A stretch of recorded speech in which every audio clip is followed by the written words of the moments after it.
Well, good evening and welcome.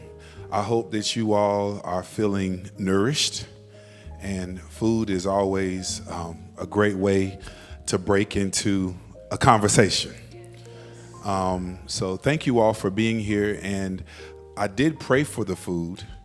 Now let me pray for the event. Is that all right? Let me offer us a prayer.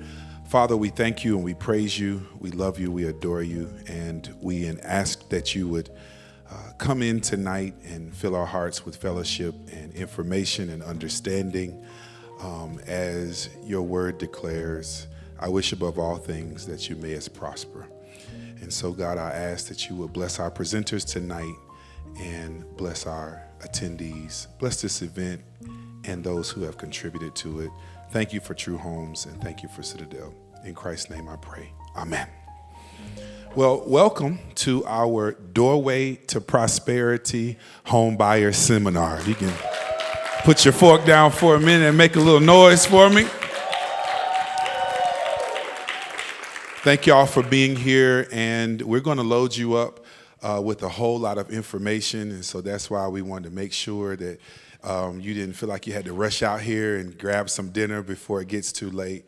We won't be here all night, but we want to make sure that you have an opportunity to be educated about the home buying process. We have some home owners, some new homeowners in the room, and we're going to talk to them for a few moments. And you've all already been talking to the lenders that came out to be present. I'm so excited about Fairway, about U.S. Bank, as well as Movement Mortgage. So thank you for being here. I want to open this conversation with a quick video, so feast your eyes on the screen. This is actually what has happened hereto for now.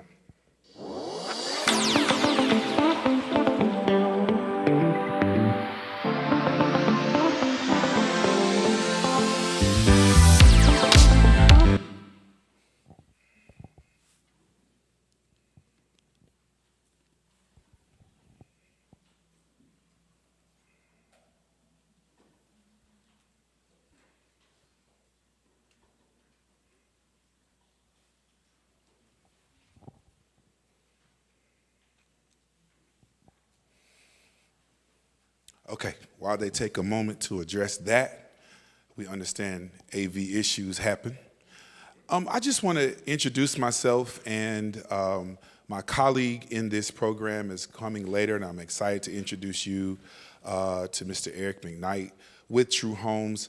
I'm Greg Drumwright, pastor of the Citadel Church, and it is our foundation, the subsidiary of our church that for the last 21 years has reached into the community to make an impact outside of the four walls of our worship services. And in that length of time, we have spearheaded homelessness to happiness. We've spearheaded thousands of meals to feed a lot of young people, college students, and folks in downtown Greensboro. We spearheaded opportunities with UNCG, with North Carolina A&T, with the City of Greensboro, with the Convention and Visitors Bureau. All of these were nonprofit initiatives to impact the community. Our church is 90% millennial, so a lot of our impact focuses on young professionals, single parents, people who are getting their life started, their stability intact. It's not necessarily something that I set out to do, but it's just what has happened over 21 years. So about 12 years, we instituted our foundation because we wanted to do more. And about 7 years ago, in that process, I met the executives of True Homes through a very unusual, I don't want to say unspiritual, but met them at a concert. And I connected with a couple of guys who asked me to come down to Charlotte and just speak to them about what I was doing. They liked what they had learned, and they wanted to know how they could help my purpose. And at that time, I was getting a master's degree at Wake Forest, and so I said, well, if True Homes wants to help some of the minority students that were passing through Wake Forest, I think there's a great need there. At that time, Wake Forest student population was 97% white. And so being a minority at Wake Forest University, I was concerned about others having the opportunity to attend Wake Forest and to be able to afford it.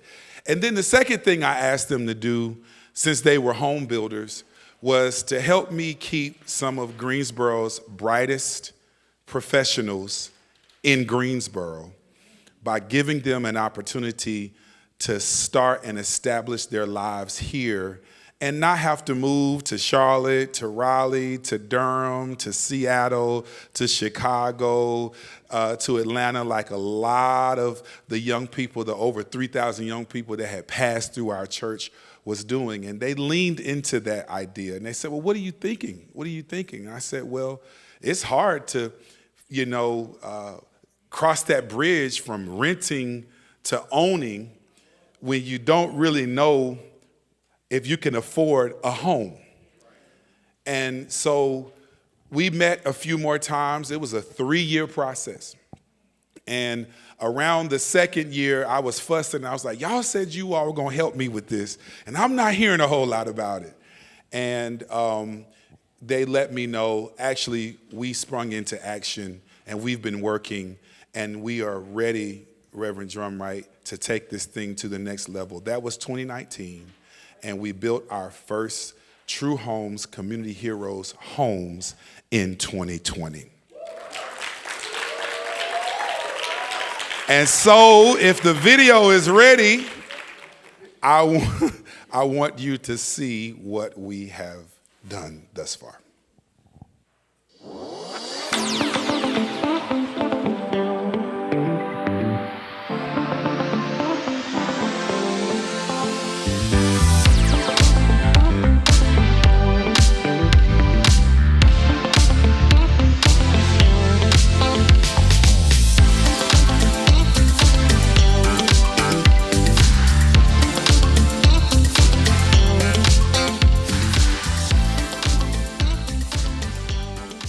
What should I be doing now if I am not quite ready to build or buy a home, but I want to get ready?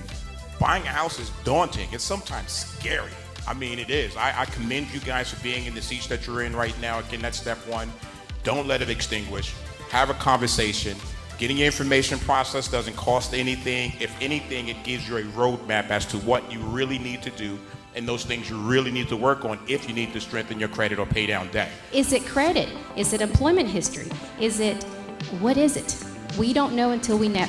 So really, truly, first steps first is talking to a lender. Find out, where do you start? What is your first step? Baker, I have no intentions whatsoever of buying a house this year. Great. Well, I still want to know your situation. I still want to know what your goals are, and we'll get a plan together. Why do you want to buy a house? Because it might not be easy as you go through the process, and you want to lean back on that why. Is it for wealth building? Is it because when you were growing up, your parents rented a house? Is it because you're trying to leave something for somebody else? So I think understanding what your why is first is going to help you throughout the process. The people are very warm and welcoming. It was a lot of people everywhere that just answer questions and try to help you and make sure you feel comfortable, and I appreciate it. What it installed in me is to be obligated for taking care of my own finances and kind of starting the process of budgeting for myself. I would say that it was extremely helpful. The atmosphere and ambiance was also an addition. The good food made it easier to pay attention, and the childcare meant that I could actually be here. I know now that based on my credit score and my spending history and my saving history, I can buy a house if I want to.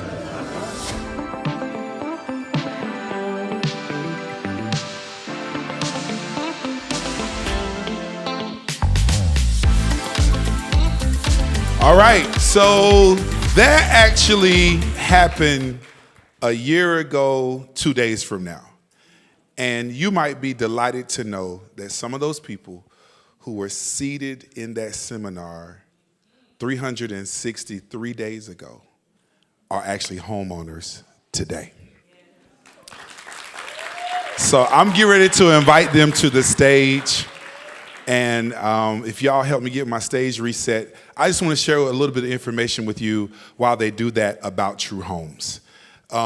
The invitation to be here, the atmosphere, the greeting, the welcoming, and all of the relationship opportunities that will be extended to you beyond this point is actually a part of the True Homes values, mission, core values. It's the way that True Homes actually reaches into the community to not just be a home builder, but to be a life builder.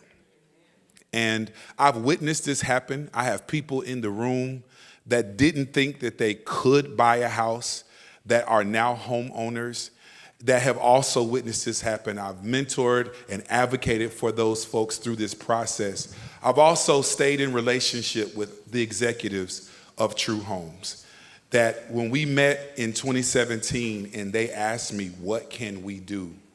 They actually fulfilled that over and over and over and over again.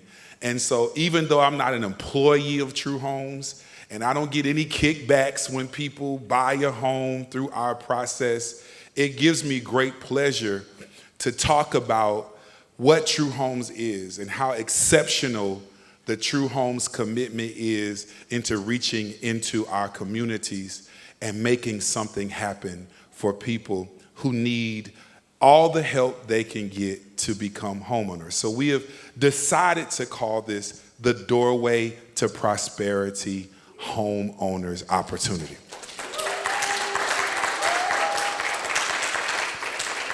I like it because True Homes is committed to not just building their homes, they're committed to building people. Not just homes, they're committed to building people. And what I've witnessed is that they follow these applicants through the process of lending, through the process, of course, of building, and then even after the fact. I've gotten calls from the executives to say, hey, you know, how's Tanisha doing? Is everything okay? Is she getting acquainted? Is everything settled in? And this is like 6 months. This is 8 months. This is a year later. They're wondering, is our program to bring people through the doorway into prosperity, working beyond the fact that they've just been given a key? Are they still making it in life?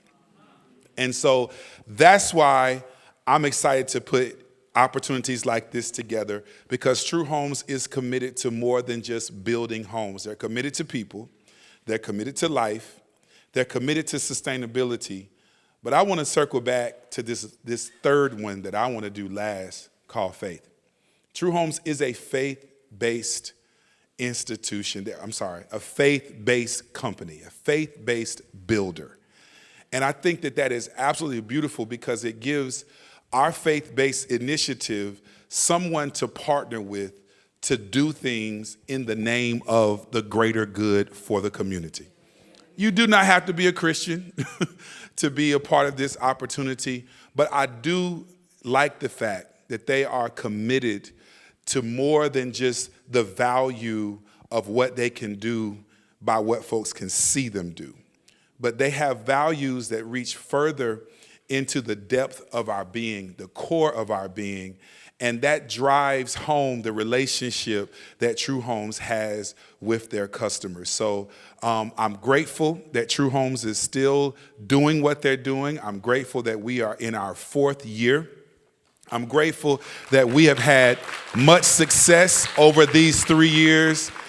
And by faith, I'm going to proclaim that some of you all in here will be homeowners this time next year, and you're going to be on this stage with us. So at this time, I want to welcome Gabby, Dexter, and Taylor to the stage.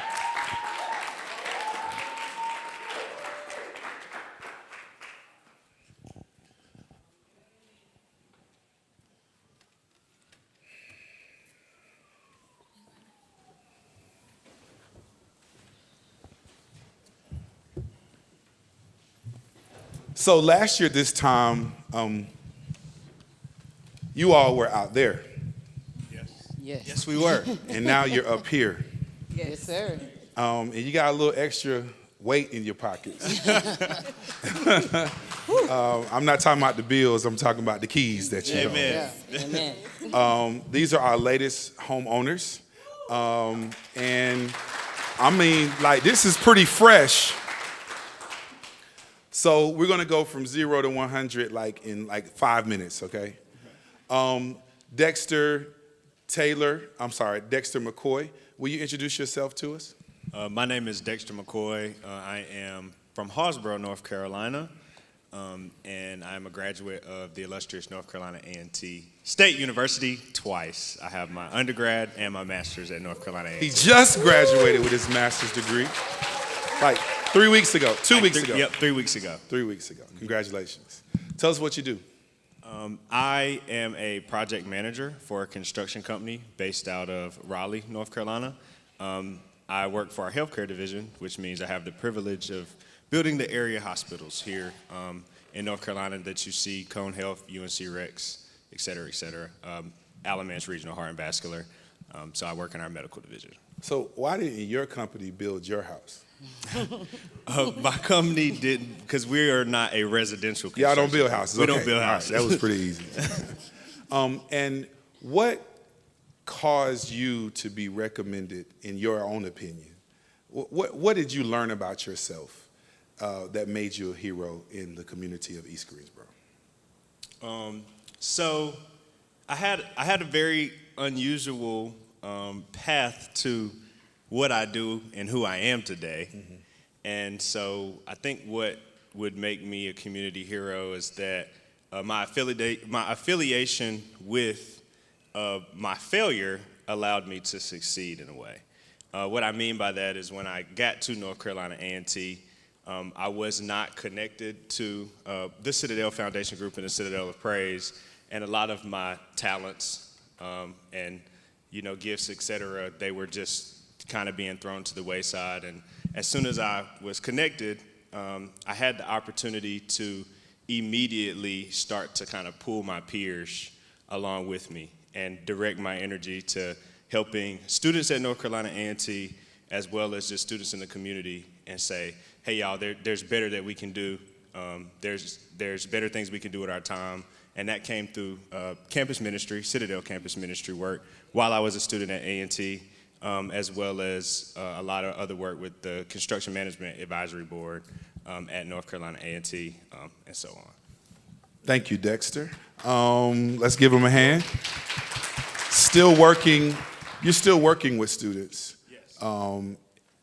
from A&T, guiding them into their careers through the construction management program, which is an outgrowth also of our partnership.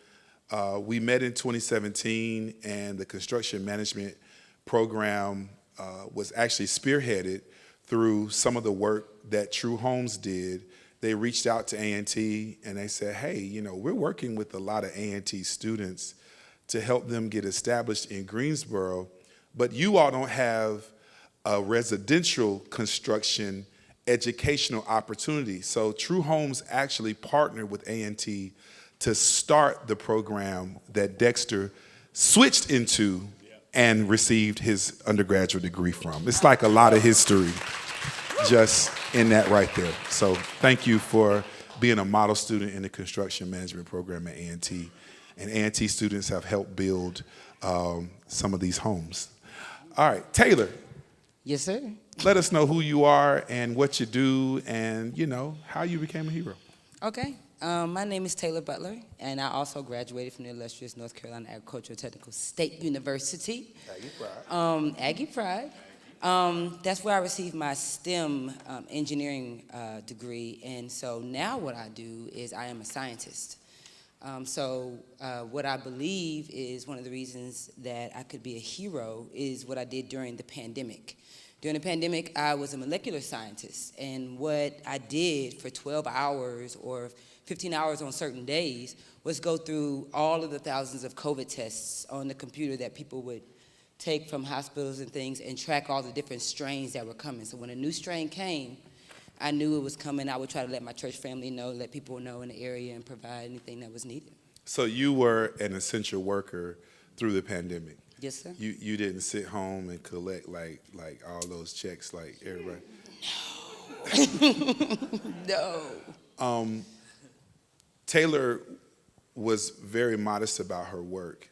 She was actually testing COVID positive samples 12 hours a day, helping to develop the research that would eventually lead to a cure. An antidote, a vaccine to COVID. So thank you so much for your work, and thank you for being a part of our program. One more introduction.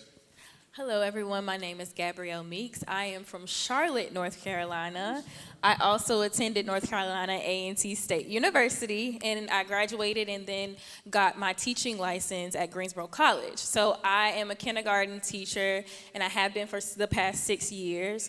The first year I did teach pre-K, so I've worked with the babies for a while. Even throughout COVID, I was teaching kindergartners sounds and word reading through the computer. And so I believe what has caused me to be a community hero is just the fact that I have always advocated for the youth. I'm actually going back to school. I just got into North Carolina State University. Congratulations. So that I can help people who are my age be able to connect with the younger children who are kindergarten and just students who are at that younger age. So yes, that's me. So you're a teacher and you're gonna stay a teacher? Yes. Thank you so much. Have y'all read the headlines about all of the turnaround in teaching, in the teaching field? Yes. So thank you for working with our children. Yes. And you are also, how long have you lived in your new home? What is it, like a week and a half? For real? I thought it was at least 3 weeks. No, Is it it's okay? been like 2 weeks. All right, you still got to GPS your address every day, like when you leave. Okay, a little bit. And what about you, Taylor? I closed January 31st or 30th. 5 months. 5 months. 5 months in 2 days. Yeah. Dope. Okay, and what about you, Dex? 2 months. So 2 months. The end of February. Wonderful, wonderful. I want you to acquaint this audience with a couple of things.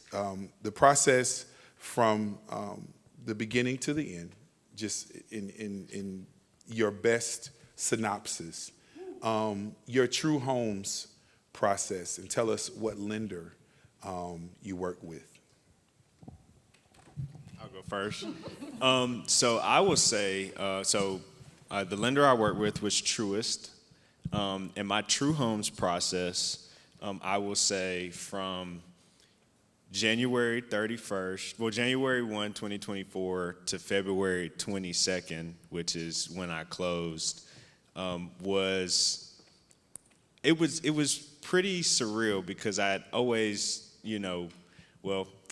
Pastor Drumwright and I have a running joke because when he met me, all I wanted was a double wide on an acre of land. That's all I needed. So the day I closed, he comes over to my house. He says, "That's a nice double wide." It's a nice size double wide. And so really through the process of seeing my home being built, being from a construction management program, that True Homes walked us through how they develop their houses and how they build them and the quality they put into them. It was a really great experience. The Eric and the other individuals that we work with, it was no shame in you letting them know, I don't know anything that I'm doing right now. And, going through a document with you and asking them, they would say, don't sign that right now. Give yourself some time to read over it and then call me tomorrow. We can ask questions. And, hey, Eric, what does this mean? And, them taking the time to walk through all of those things with us to make sure that not only were we getting an opportunity of a lifetime, but we understood the opportunity that we were getting so that we could turn around and help people along the way and pull them into this opportunity. So I would say it was a wonderful opportunity. I share a lot of Dex's sentiments to it. I'll just add on to it on the back end, all the way through closing. Just like he said, you could call and you could ask questions. When it came to a contract, when it came to anything that was going on with the building, you could ask questions. And even things you aspire to do. They'll even give you advice on that for the future, even when they're done with their portion. And even all the way to the last day of closing, I got told some information I thought would delay my closing. And something just said, call Eric. And he's like, oh, no, don't worry about it. And in like 10 minutes, it was like, nope, here are your keys. So they really care for you all the way through. And then when they walk you through your house, my builder was Sean. And so when they walk you through your house, my mother, I'm from Houston, Texas. So everything I did through this process, I had to have my mother on my phone, and she wanted to video call everything, right? She had to be a part of it. So as we're walking through, something that she commended and loved was the fact that they walk you through everything. Every appliance, they turn on every sink, they're opening every window, every direction. They're telling you how best to keep these appliances. They didn't even build the appliances, and they want to make sure you used your appliances well. So the care is something that I just commend True Homes for. Much like Taylor, the relationship that we built with True Homes, Eric and Sean, I felt like they were a part of my family because at some points Eric was calling my family because I was like, can you please talk to my dad? Can you please talk to my mom? And so through that process, True Homes specifically was there and also informative when, much like Taylor, when you're walking through your house, there's no dumb questions. It's okay to say that you've never done this before. And the builder is someone that you can text, someone that you can call. You're not talking to a robot. These are people.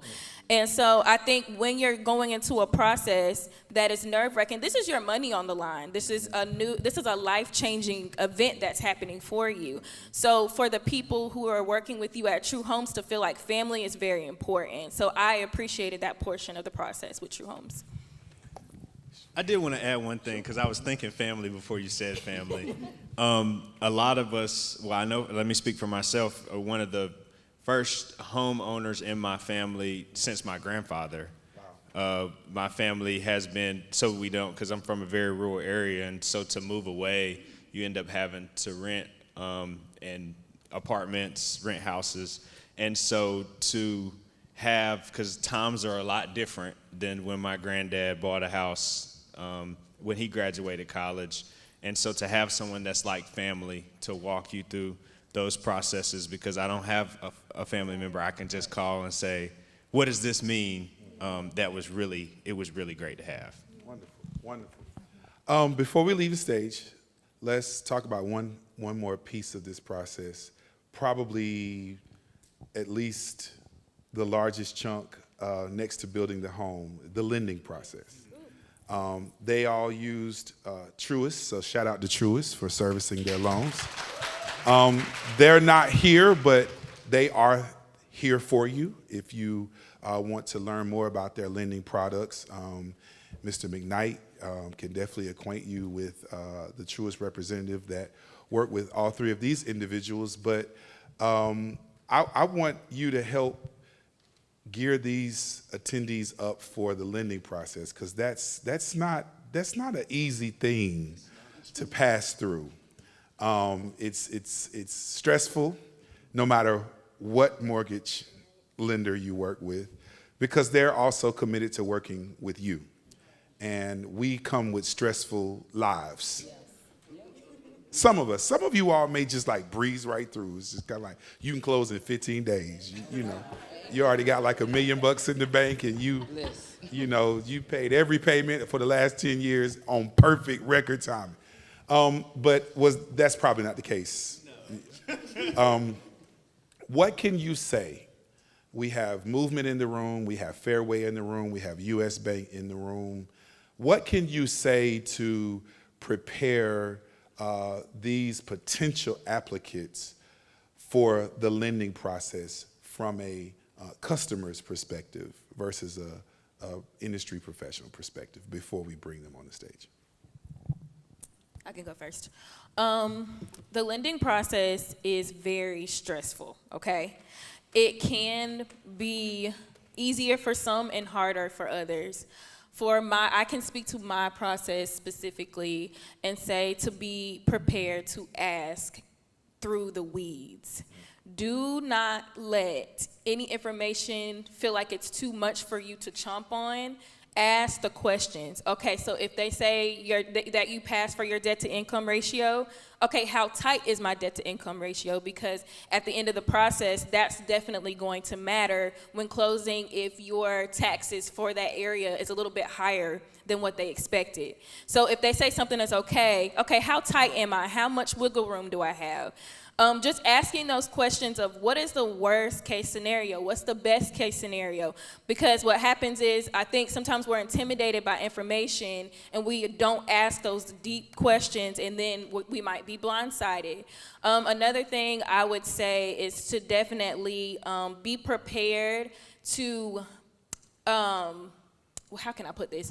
Be prepared to make any of the moves that they need you to make. And sometimes that might be paying off a credit card. Sometimes that might be paying this off. Sometimes that might be putting money to the side. Just be prepared to do whatever they may need you to do, and use patience. If you need to take some time to sit over and go over some of your finances, do that. It's nothing wrong with it, and it happens to a lot of people. So just ask those questions, very deep, in-depth questions about your process and what's going on, and asking, hey, when's my closing date? Am I getting close to my closing date? Just questions like that sometimes we may be afraid to ask.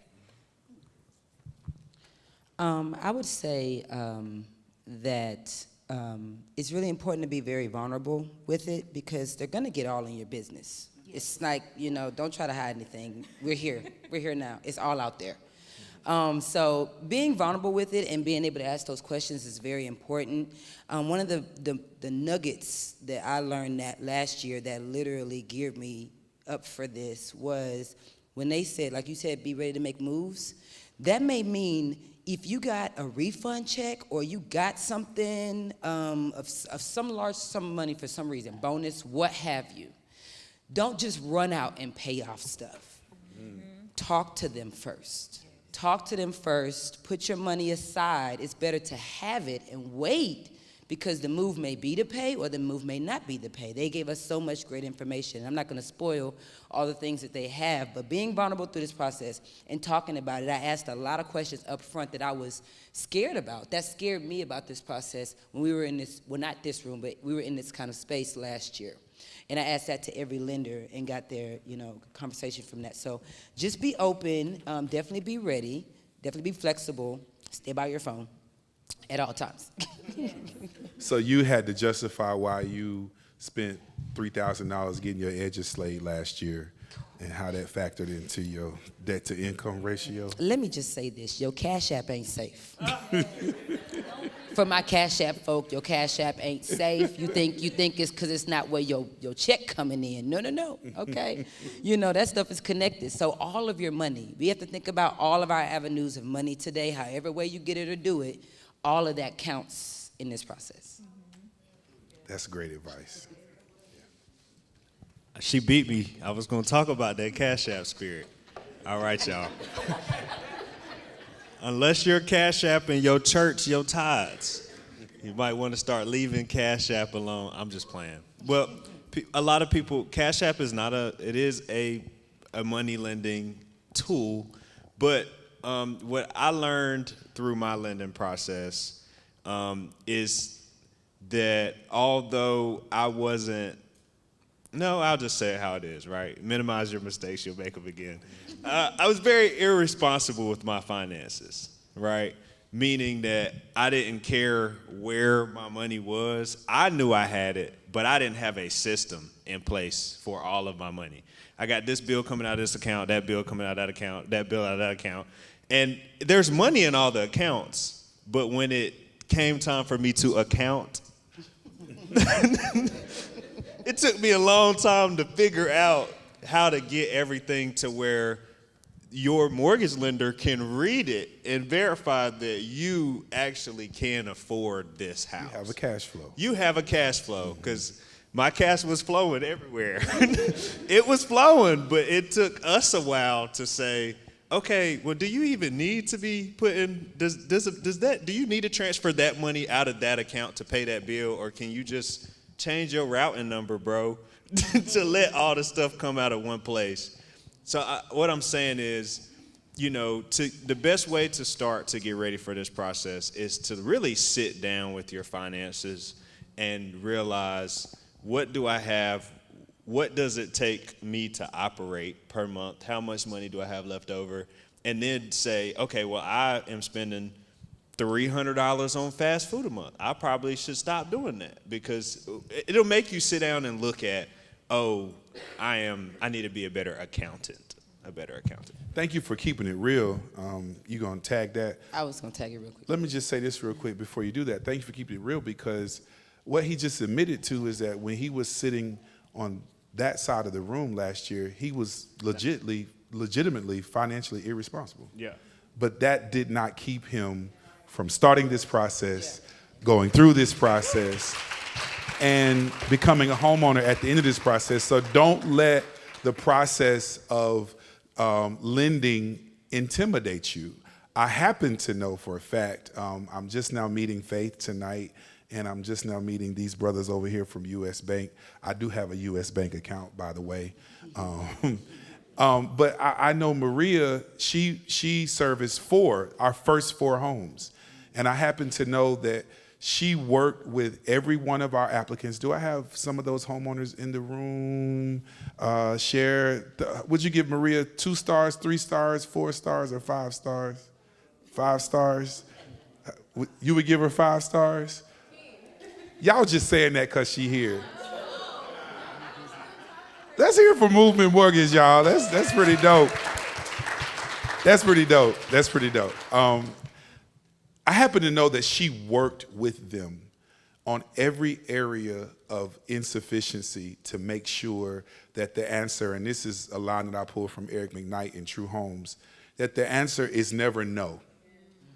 It may be not right now, but never no. And that's one of the things that Eric explained, and bringing people like Maria to the table.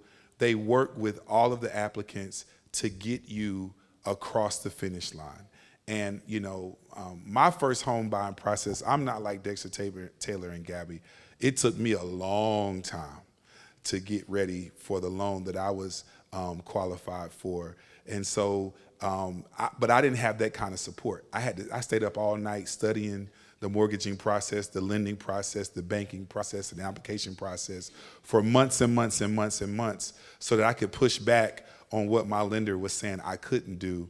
But I've watched Maria really take our applicants through, and again, I'm pretty sure Fairway, I'm pretty sure U.S. Bank. You were working with U.S. Bank initially. Yes, yeah. And you had a good experience with them? Great reviews. I mean, seriously, they were really great. Wonderful. So please make sure that you connect with these lenders, and they're going to tell you more about that window of when you apply and how you can shop with other lenders so you can make sure you find a lender that works for you. Let's give, I'm sorry, did you have one more thing to say? Yeah, it was just a small thing about the going through the lending process. Something that becomes very apparent is not only do you go through your finances to go through it, you learn how to care for your finances after it because of what you go through.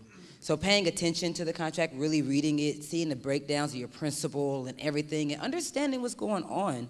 If you so choose to go through this process, I would not let that pass by you just to get to your closing date. There are important things that you want to be able to account when you go through that process. Wonderful. Thank you. Any final words, Gabby, Dex? Also, as you guys are talking about lenders, please do your research and see what they can do for you, because they are there for you, and make sure that you kind of fill out each one and figure out which one is best for you. Okay, that's my last final words. And you might be talking about incentives and so on and so forth. That's one of the things that Eric and I have worked really hard on is trying to bring our clients to opportunities outside of the lending process, some incentives that people may qualify through the city of Greensboro. I know Fairway is really heavy in Winston-Salem, as well as U.S. Bank, partnering people with incentives to help you close on your loan, take some money off of the top end of the the purchasing price to get folks with moderate incomes into brand new homes. So it's really important that you ask if they are working, if they have any incentives to offer, and if they can partner you with any incentives. Yes, sir. I just, my last thing was that this process, it matures, and it has matured me in ways, and you can't neglect things if you want to become a homeowner. So, that piece of mail you keep getting that says you owe somebody $230, you got from now until till it's time. You taught me a long time ago. This is probably one of the first really sharp, hey, this don't make no sense as we had. I had a collection bill for Verizon, and you told me just pay them $20 a month. Pay them something. You can't just act like they don't keep reaching out to you for their money. You owe them money. And I forgot what happened, but I needed to make a move. This wasn't during my home buying process. This was years and years ago. But I had to make a move, and I couldn't because I still owed Verizon Wireless $1,000 for that phone. I know somebody owes somebody for a phone. Don't get quiet on me. Y'all know. And so, take this time to, you can start getting all that stuff in order so that when that conversation starts, you can sit down with these lenders and feel really confident about everything that's going to happen. And then I'd like to say thank you because, outside of the great response we had from True Homes, we also had you to advise us through this process and help us through everything. This was a lot of this was because of what God has given you, and you didn't just hand us off to them. And thank you so much for Glory that. to God. Glory to God. Glory to God. Thank you. Let's give them a hand. And congratulations to you all again. Thank you for your work in our community. If you need some more lemonade, this would be a good opportunity for you to grab it real quick. And because I'm going to bring the lenders to the stage, I need your right hand or left hand to be free to take a whole lot of notes. And we have microphones stationed about the room so you can ask a whole lot of questions to make sure you leave here with the information you need to be empowered to become a homeowner. At this time, I want to introduce my partner in this Doorway to Prosperity opportunity. He is the market leader for True Homes here in the Greensboro, High Point, Winston-Salem, Alamance area. He has helped every one of our almost dozen homeowners through this process, and he's here to meet some of you all and to help you all as well. We could not be here 4 years later without his hands-on work with each and every one of our heroes. I want you to make sure you get his card before you leave. Bring it to the stage at this time, Mr. Eric McKnight with True Homes and True Homes Foundation.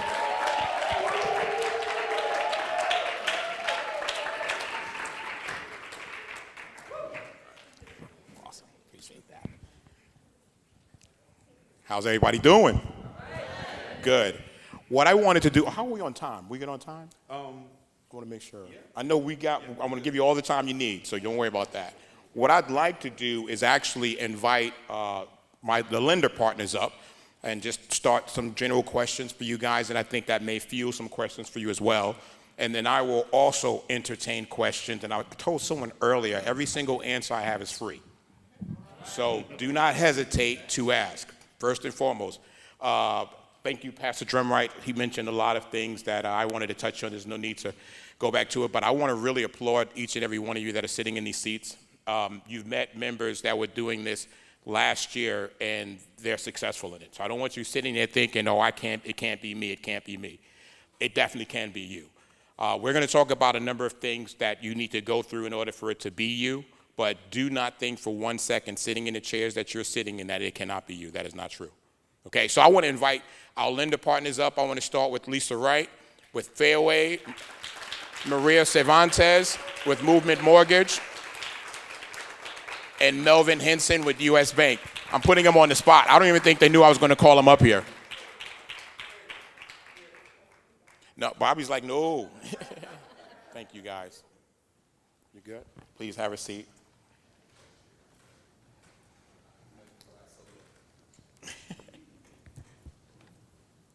So briefly, what I wanted to really do is touch on, because we have our lenders, what does it take to be mortgage ready? So I'm going to kind of throw a few questions out there to them. I'll address the one person, and we'll just kind of do a round robin of it.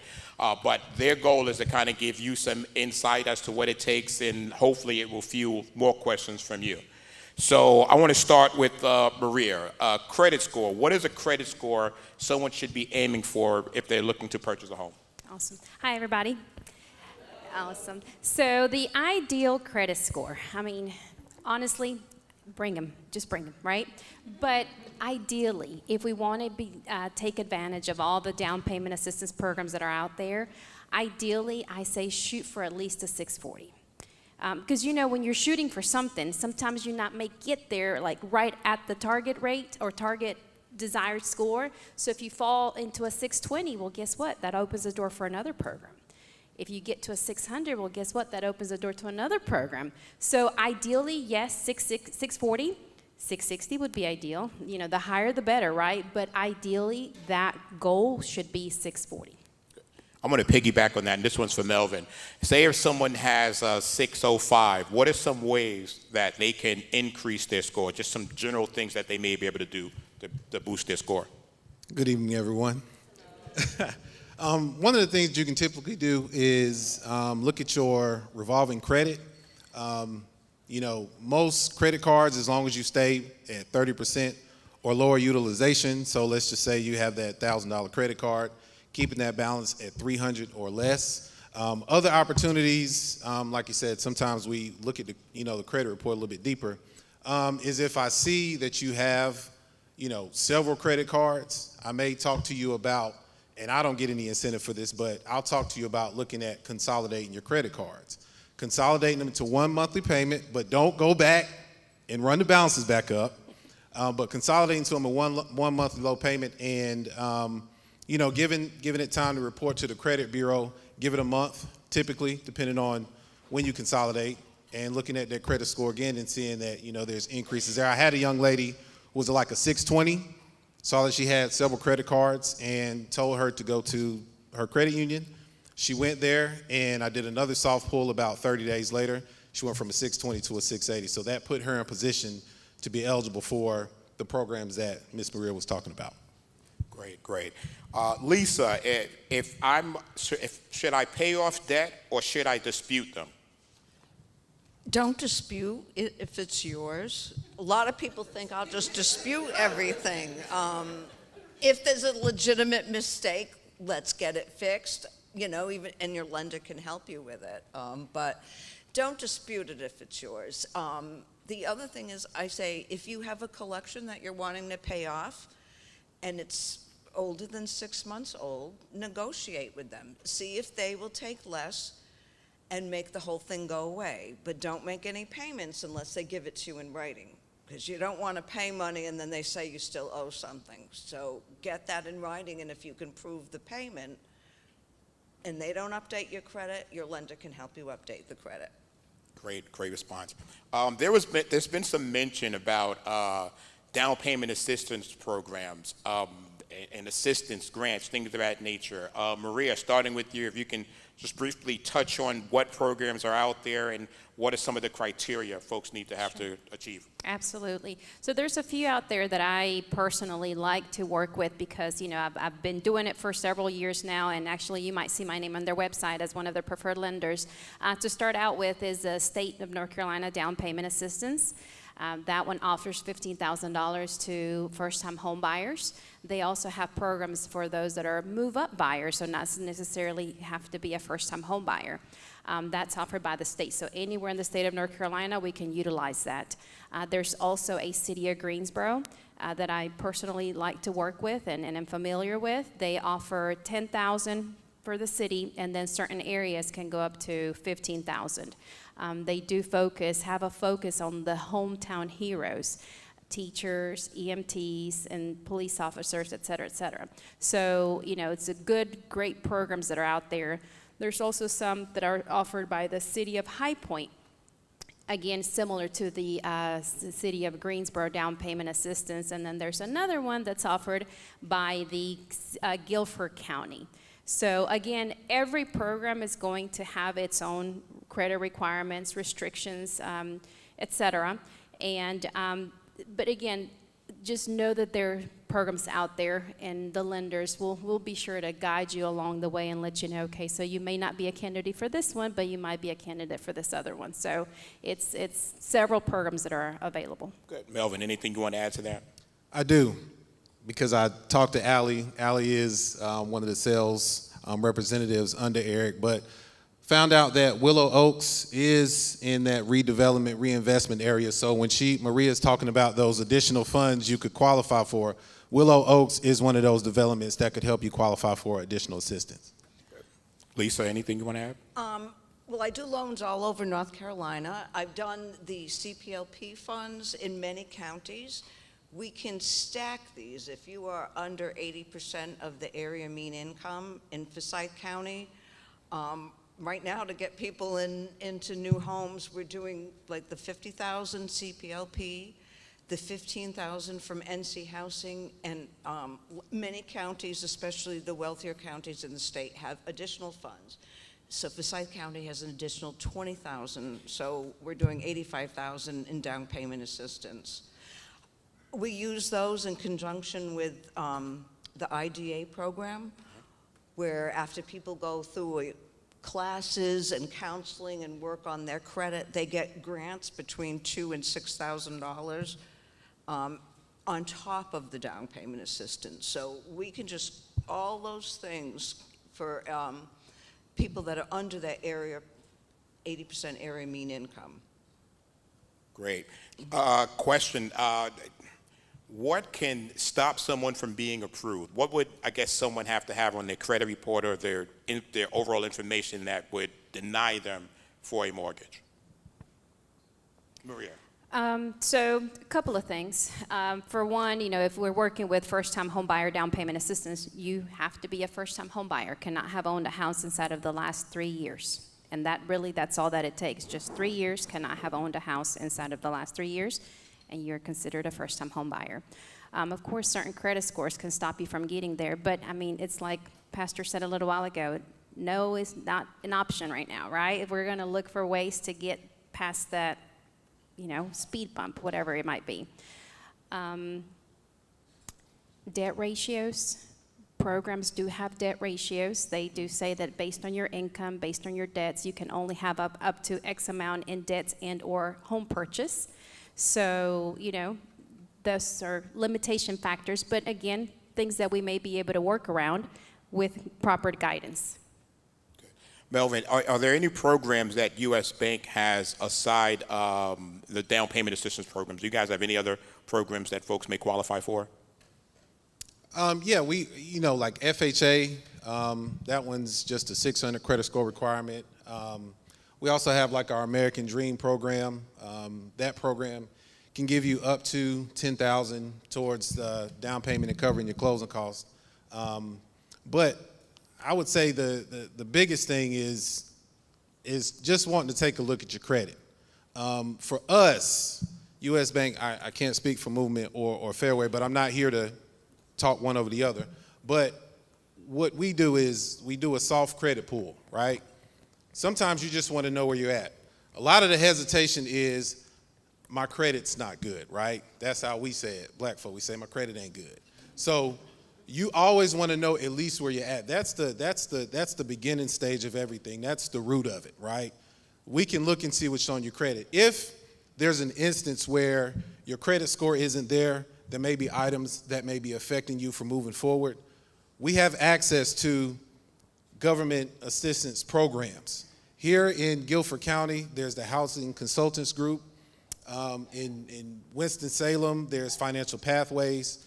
And I have it on my phone, but there's another institution out here in Greensboro that offers credit counseling, and it's at no cost to you, and they do it virtually. So just because you know today doesn't mean never, that it'll never happen, right?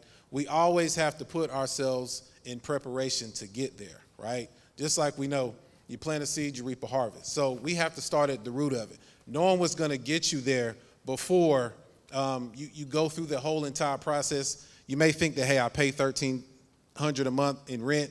Doesn't necessarily mean the same thing in the mortgage, because like I said, DTI and those things factor in. So just wanted to mention that. Okay. In addition to something that tied in with what one of the gentlemen that bought the house, while you're working on your credit and you're really thinking of all of your life and your budgeting, and one of the things that I find, especially with, say, people under 40, under 35, someone mentioned Cash App, but there's all kinds of apps, and it just seems like, and I have 3 children in their 30s, so it happens to everybody. You're not aware of what you're spending because cards are just whipped out all day long, and I'm old. We used to have to go get money before we could even use that card. The card was only good for getting money, and we used to enter everything in our checkbook as we spent it. I always used to know how much I had, and I find that most young people don't. And if you can't figure out how to get your bills up to date or pay off some old things, the first thing I suggest is looking at your bank statement and saying, what am I doing every day? And really put yourself on a budget is outside of, gas for the car and going to the grocery store. How much am I allowed to spend? I think someone was like, checkbook, what's a checkbook? Yeah. What's a register? I've heard somebody know. Hey, let me, all 3 of you, I'd like for you to answer this question. I'm in the middle of getting my mortgage solidified. What are some mistakes that I need to avoid? Do not close credit cards. Right. A lot of clients, and I actually was just talking to somebody a little while ago that mentioned, paying down, paying off, closing. Do not close it, because closing a credit card is going to be a hard hit on your credit report. You would think that, well, it's zeroed out. I don't need it no more. I'm not planning to use it. Leave it. If you don't want to use it, just cut it up. Put it in the freezer. Right. Truly, just don't close it, because that would be a hard hit, hard impact on your credit score. Well, I'm going to use my mentor saying over here, Mr. Bobby Bradley. He said, think of us like the IRS. You can tell us now, or at some point in time, we'll find out. And that's your bank statement. Going back to bank statements, right? You may have opened that new credit card, or you might have opened that furniture account, and you didn't tell us about it. Well, let's just say, for instance, you don't close on time. And then now we have to get updated pay stubs, updated bank statements. And here it is. Now we see this loan. That now we have to go back. We have to get this account, find out how much you're paying, find out what the balance is on the loan, and that could impact your mortgage. It could cause it to fall through based off of you obtaining new credit that you didn't tell us about. So the best thing is to just tell us up front. Before you spend money. Before you do it. Tell us up front so that we can make sure that your DTI is what it is, right, and not find out down the road. Because the thing is like the young lady said, it's stressful while you're in the process trying to become a homeowner. But you don't want to do anything that may impact that. You want to see that loan from start to finish. I bought my house in 2019, and I'm telling you, I walked around my house for a year in awe just because of what I went through in becoming a homeowner. You all want to feel that same feeling. It might have been rough while you got there, but once you're there and you close, it's yours. Those are your keys. So don't do anything that's going to impact your home buying process. Lisa, anything you want to add to that? One last thing. A lot of people don't pay their bill by the due date. I've heard, well, it's not 30 days late. You get more points if they receive the payment by the due date. You get less points every day after the due date. Good point. Very good point. Good. A lot of great information. I want to definitely turn it over to you guys to answer questions. Before I do that, something that I wanted to add, and it's towards it's around the down payment assistance and True Foundation. True Foundation, everyone that has stood on this stage today, and part of what we've done when we joined with Pastor Drumwright is that we've actually created another avenue for folks to receive some type of funding.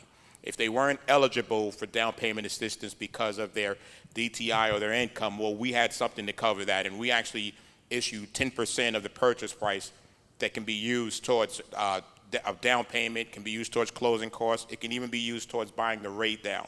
So we plan on continuing to do that. So I don't want you to think that, I make too much for down payment assistance, or I don't make enough, or there are ways to get you guys money. The biggest thing we need from you is the one. That's it. So I want to turn it over to you guys. I mean, we talked a lot. I'm sure there's some questions. These guys are awesome. I work with them on a regular basis. They're great. They're definitely going to take care of you. But I want to hear from you guys. And remember, there's no such thing as a dumb question. None. Yes. Yeah. If you guys can step up to the mic, I'm sure your question is going to be something someone else has as well. I'm sure it is. You mentioned consolidating your cards or consolidating payments, however you phrased it. How many cards is too many? At what point? At what point? Now, I'm just saying, I only have two. Okay.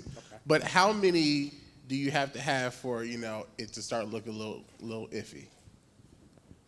I'll answer that, and then I'll let them chime in if they want to add something.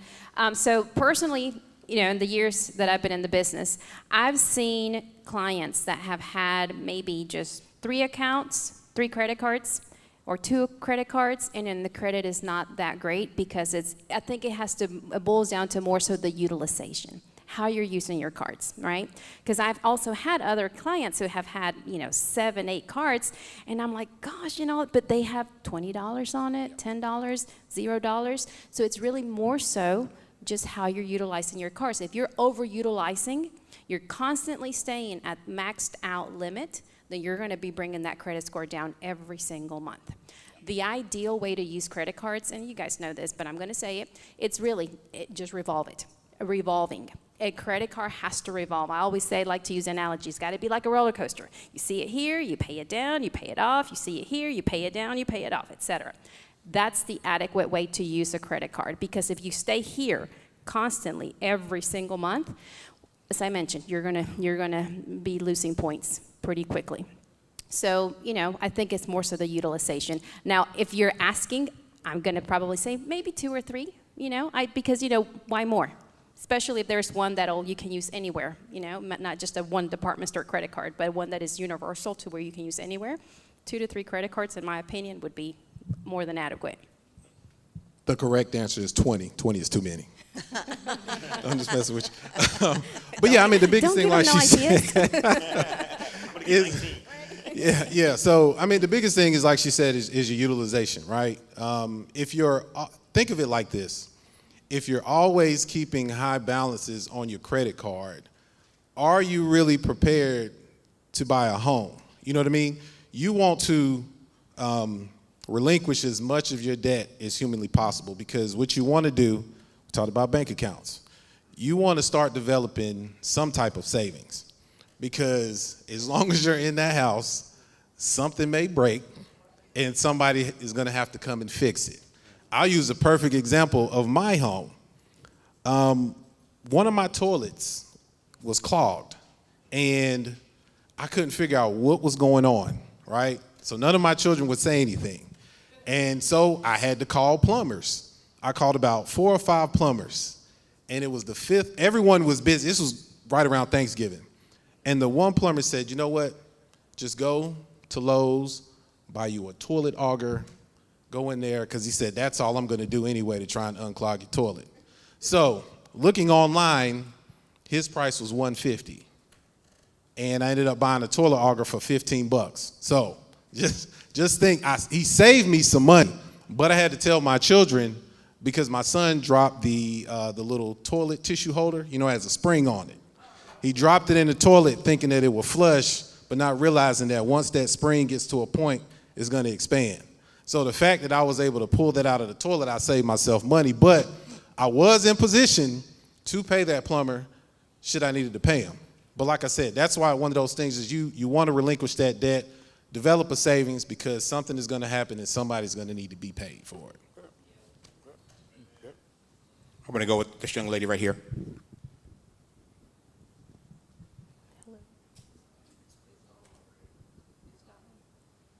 Y'all can hear me? Okay. Yeah. So my question is, if I'm in the process of wanting to buy a home, or right at closing, should I get a car payment? I'm going to just jump on that, because it happened today with a client who last week got herself a $785 car payment. I'm like, and it really put a damper on what she could afford. Wait if you can. If you don't have a car and you need to, I would try and buy a good car that has the least amount of monthly payment. Right now, house prices jumped so much in the last couple of years, and interest rates are a lot higher. I hope next year we see them lower. So it's a little bit harder. So I would say, unless you need that car, wait, because after you get the home, when you feel ready for another payment, when you go for an auto loan, they're not going to be checking your debt to income ratios like when you buy a mortgage. It's much more scrutiny. I would say also, before you do it, have a conversation with your lender. Yeah. Have them run the numbers. If you have a scenario, hey, by me buying this car, it's going to be $400 a month. What does $400 a month do to my DTI? If it says, it puts you in a place where we cannot qualify you, well, you have the answer. You have to wait. If it says, well, it doesn't do anything because you make the income to suffice it, but we'd still recommend not doing it until you close, then you have the answer. But do not do anything until you consult with your lender. Bottom line. Good. You have a question? Good. I'm going to try this back and forth. I think I'm probably loud enough because I'm not sure. Let's do it right now. I'm here on behalf of my... Oh, I didn't know that. Yeah, if they can do that, right, okay. Okay, thank you. I'm here on behalf of my daughter. She had to work, but I had 3 daughters. This is the last one that need a house, so I'm working hard. Trying to get her out? Amen to that. I am trying to figure out her debt to income ratio. So she has no credit card. She has probably Netflix, Hulu, phone bill, utilities, and rent. Would I take that, or what's the exact formula? Because she doesn't have anything else, so I'm not sure. It's the debts that appear on a credit report. Okay. If she has absolutely no credit, I always say go to a credit union and get a small revolving debt item. Well, we have her up to 700, but she has nothing else. That's fine. The least amount of debt possible will help her buy a house. So, yeah. Well, I guess one way you can calculate your debt to income ratio is you take what you owe and divide it by what you make. And I guess, yeah, then multiply it by 100 and you'll see your ratio. But yeah, that's one way to kind of calculate and see where your debt to income ratio is, even if you want to know what it is prior to you trying to buy a home. I'd like to add on to that too. The income that we look at is your gross income, by the way, not the after tax. So it's before taxes. That's the income that we're going to look at. And then depending on, you know, the ratio that we're trying to reach, if it's like, for example, we're working with a down payment assistance that caps you at 45%, we're going to say if she's making, you know, $4,000 monthly times 45. And so that'll give us a monthly. Mm-hmm. Can y'all slow that down one more time? Yes. Because I see some people who couldn't keep up. So that example with actual numbers, can we use big numbers? Sure. So monthly income being $4,000 times 45%. And that should equate, sorry, I don't have my calculator and I'm not that good with But we look at the front ratio and the back ratio. And the front ratio is measuring the proposed house expense compared to your monthly income. And the back ratio is looking at your proposed expense for the new house, the monthly payment, and then we'll add if you have a car payment or a credit card payment that appears on the bill, and we get your total debts with the new house. And so that maxes out at 45 when you're getting all the down payment assistance. And the front ratio, which is measuring your income compared to the new debt, maxes out at 33%. So that number is 180. 1,800. So if you're making, and again, an example, 4,000 monthly, and we do 45%, that's $1,800. So $1,800 would be your total max debts, and that includes whatever's reporting on your credit report. You've got a car payment, $300. That leaves you $1,500 for the house. You've got a personal loan, $100. Well, that leaves you $1,400 for your house, et cetera, et cetera. If you're trying to get certain down payment assistance programs, because that's where they cap, absolutely. The majority of them are at 45%. And some, like Lisa just mentioned, some down payment assistance have also a housing cap. The housing cap means your monthly mortgage payment cannot be greater than that 33%, such as some of the City of Greensboro down payment assistance. Actually, no, City of Greensboro just removed it. CPLP, the community lending pool, they have a housing max. And basically, again, they say 33% of your income, and again, that same math calculation that I did, 4,000 times 40 times 33%, that would be your max monthly mortgage payment. They're really wanting to set you up for success, and they have a very good historical record of this. The foreclosure rate with NC Housing loans is less than the average of regular loans in the state. So I just kind of want to interject because I work with a lot of young working professionals, and this takes some delving into to understand. If a person in here just figured out that their DTI is not 45, but it's 48, it's 51.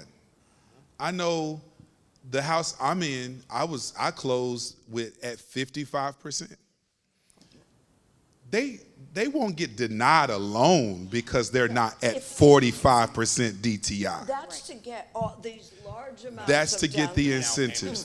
But this is a good opportunity for Mr. McKnight to correct. chime in. Because I was going to say the 10% that True Homes places down, there are no restrictions in regards to DTI or debt to net or anything of that nature. You should be giving a round of applause, No, I like know. right there, if you understand what you just heard. No, the reason that's a big deal. No, the reason we incorporated that was because there were so many people that, you know, down payment assistance, and you hear these big numbers, 50,000, 25,000, and you get excited, but then you realize, wait, if you have a car payment and 2 credit cards, your DTI is at 40% and their cap is 35%. You don't qualify. And it's like, who doesn't have a car payment? You have to have a car. How are you going to get to work? Credit card or 2 is not a bad thing. So we said, hey, we got to do something, put something in place to at least bridge that gap somewhat, somehow. And that's what we've done.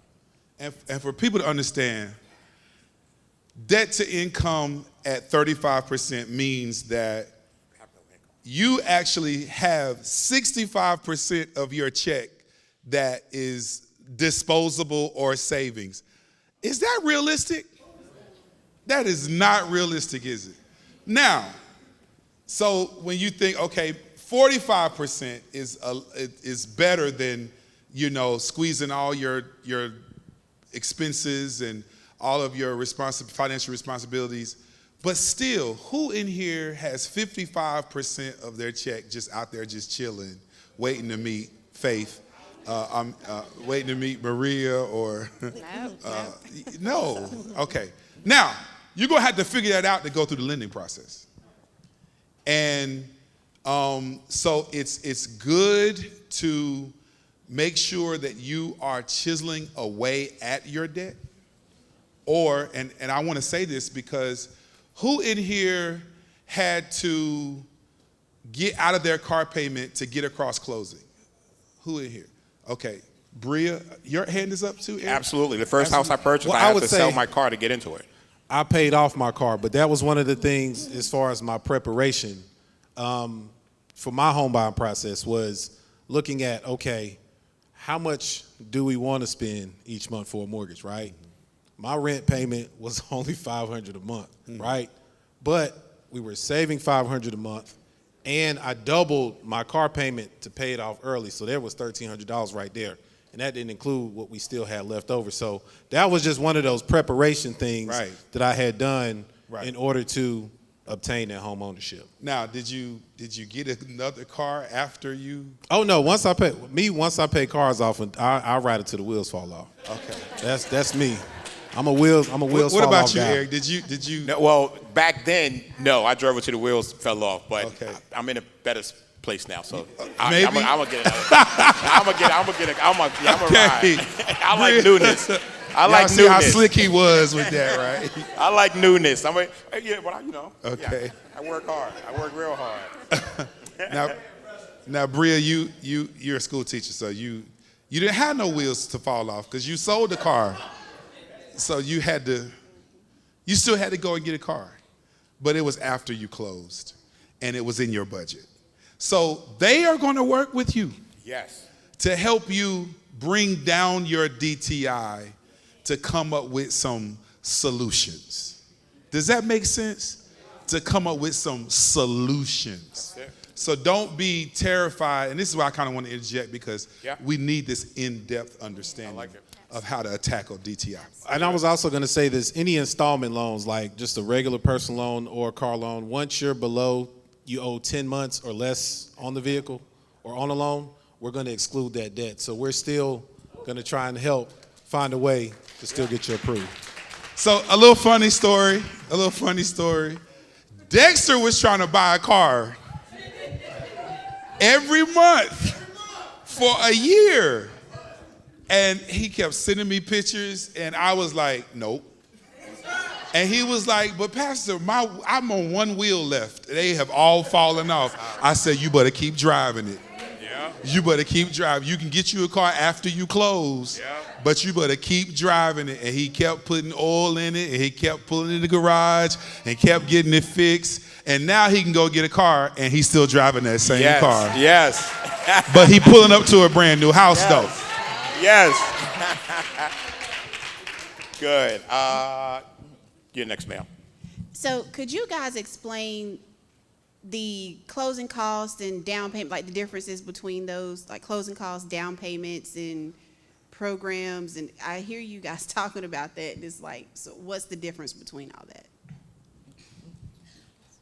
When you say we're going to got your buy a mic. house Lisa, for $200,000. your mic. Oh, I'm so sorry. Say okay. we're going to buy a house for $200,000, and we're going to make a down payment of $15,000 on that.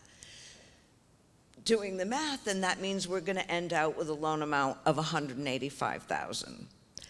Now, associated with the cost of closing this loan, there's the lender. We're going to have a fee.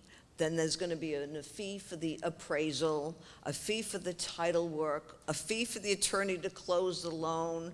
Then you're going to be paying for a year of homeowners insurance up front, and then you'll be building your escrow. So there's a ton of fees that are involved in closing the loan.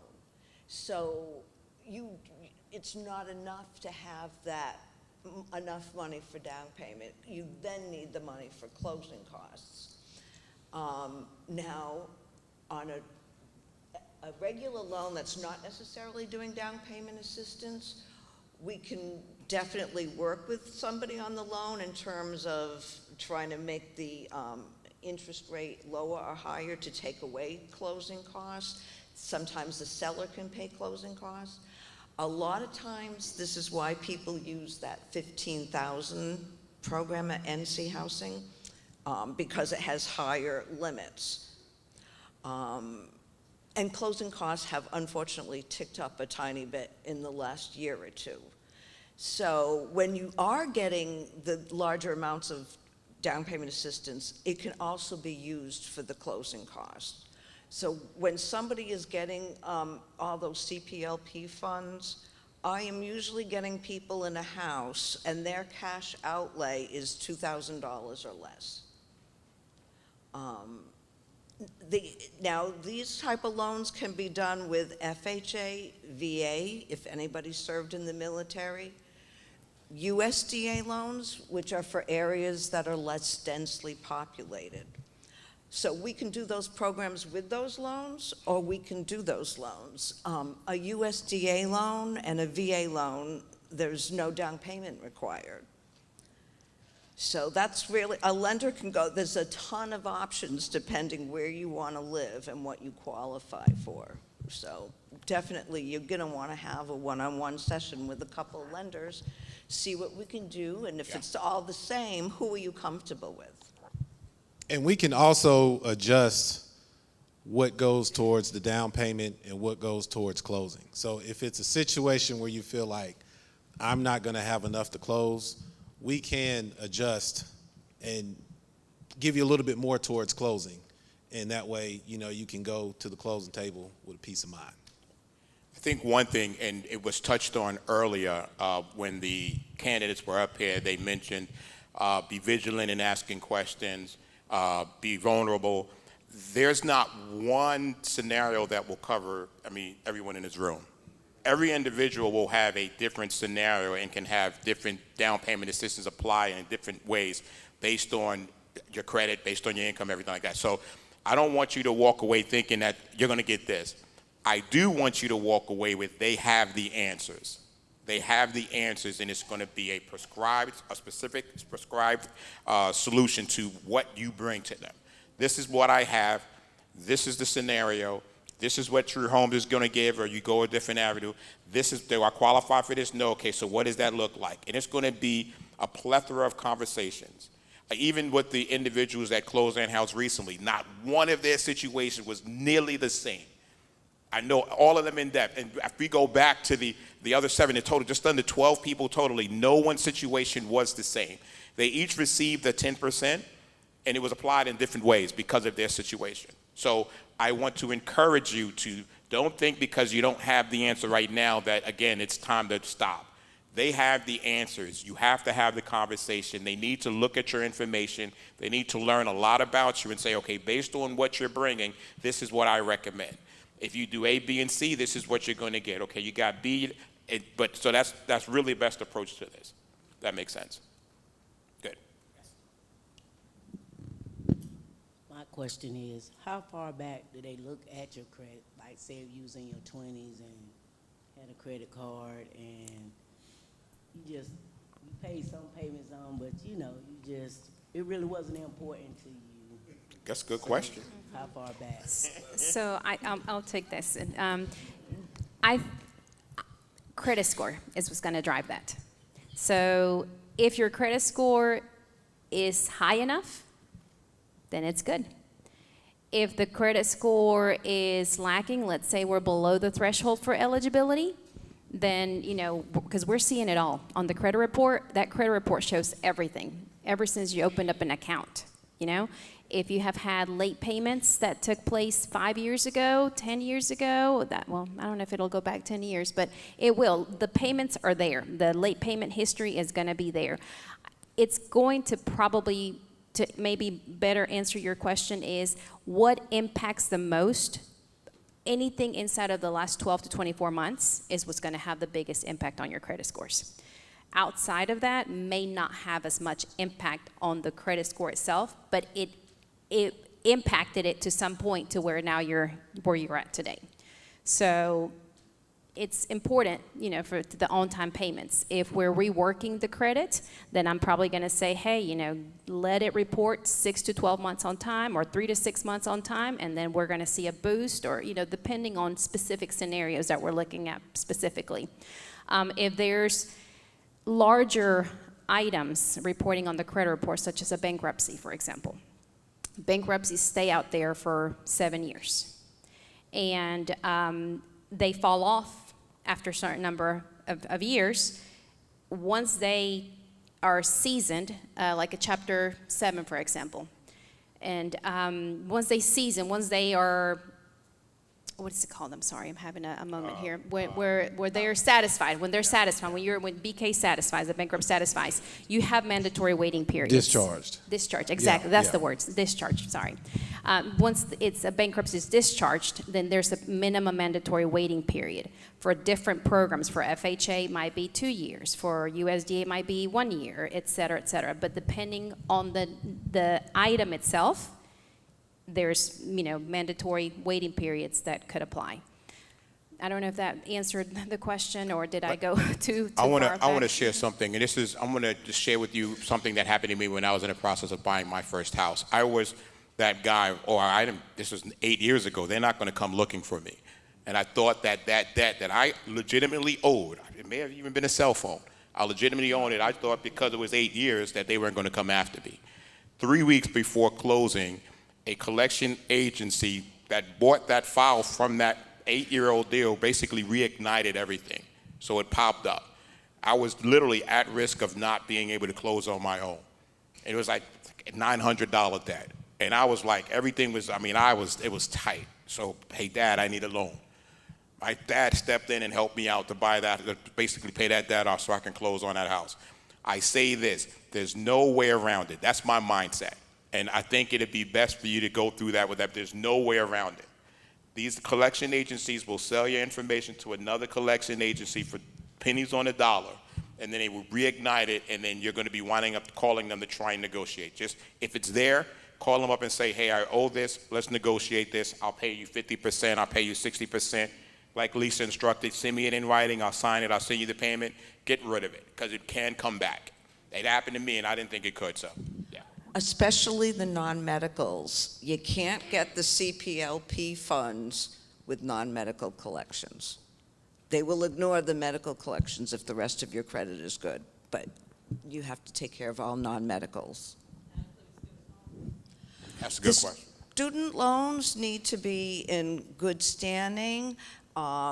What I suggest to most of my clients these days, if they are qualifying for CPLP funds, meaning they're below 80% of the area mean income, then they will probably qualify for an income-driven repayment. We can't, just because it says 0 or payment deferred, we can't do that. We can use the income-based repayment. And I've had many clients that end out with either a 0 payment when it's not 0 for no reason, it's 0 because of their income, or like they've got a bunch of loans and altogether their payment is like $50. You know, it would have been many hundred, but we can then use that $50, and that's going to help them qualify. So that's something I suggest to clients to look into. I want to share something about that because I have worked with a lot of folks on their student loans through the lending process, and I have student loans that I had to mitigate through my lending process. Some very, very, very up-to-date information that everybody in here who has student loans needs to know. Right now, the Biden administration has enacted the SAVE plan. You need to contact your student loan lender. And what she was referring to is that you need to inquire about, through the FAFSA program, getting on the SAVE plan, which will recalculate what you owe the federal government to be in right standing for your student loans. It is very important that you just confront it. Do not be afraid of it. Do not worry, I got $20,000 debt and I don't even want to deal with it. Do not do that, because what they do is they go by what you are currently earning to put you in a payment structure. And what she was saying is true. It come out to $0. There are a lot, millions of people that actually have a $0 a month payment for their student loans right now, and that puts you in current standing with any lender that you apply to make sure that you are not in delinquent status with the federal government or your student loan lenders. Okay, am I making sense? I want to just be very clear about that. Student loans is something that you need to tackle, and it's something that you need to understand where you are at all times. It's also important for you to understand that don't try to do all of this by yourself. These lenders will help you to understand if that 8-year-old credit card is going to prevent you from closing on this loan. Because in Eric's case, it did whatever Motorola phone he had. But I had a 12-year-old debt that a lender mysteriously, came back. They had bought and sold it, and it hadn't appeared on my credit report for nearly 6 years. So I forgot about it. And then all of a sudden, they contacted me seeking to collect. We contacted an attorney, and the attorney then contacted the lender. It was a bogus attempt. So unlike his Motorola, my sidekick. But you need to do that under advisement, because Maria said this like 30 minutes ago. We will help you determine what you need to do and what you don't need to do. And it's good to start that process now, because by this time next year, you could be mortgage ready. Yep. Or you may find out, like Taylor and Dexter, you were more ready than you thought you were. Absolutely. If you knew that all you had to do was come up with about $1,500 to $2,000 to get rid of some of your bad debt and boost your credit score, couldn't you do that in like 3 to 6 months from now? You can figure that out, right? So it's important for you to not be afraid. I want to say one more thing. I don't know how y'all feel about this, but Credit Karma is free. It's not always going to give you the accurate beacon score. Credit Karma will tell you got 850 credit and you really only got like 675. But what Credit Karma is very reliable for is reminding you of what accounts exist on your credit and what impact they are having to your credit. Now, Maria said it was like 24 months, about 24 months. What I'm learning, Maria, is about 36, about 3 years is what they are going back to where it's like, okay, this is really having an impact on your credit. And so it's a little bit longer, but can you all tell them how to obtain their credit report right now, tomorrow, with, by the end of this week? I need to know what's on my credit. Can somebody lead them into that? www.annualcreditreport.com. Once a year, you can get this for free, and that'll should give you, again, any place you get a score from, whether it's Credit Karma or any place else, everybody's using different algorithms. If you apply for a mortgage, we should all get the same thing because we're using a mortgage algorithm. But you could go to annualcreditreport.com, and I don't know that it gives you 3 scores. It may just give you 1, but it should be giving you all the detail, and you make sure that's right.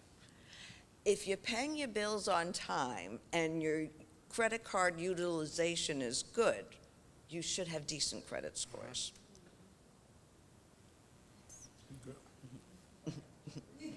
You have a question?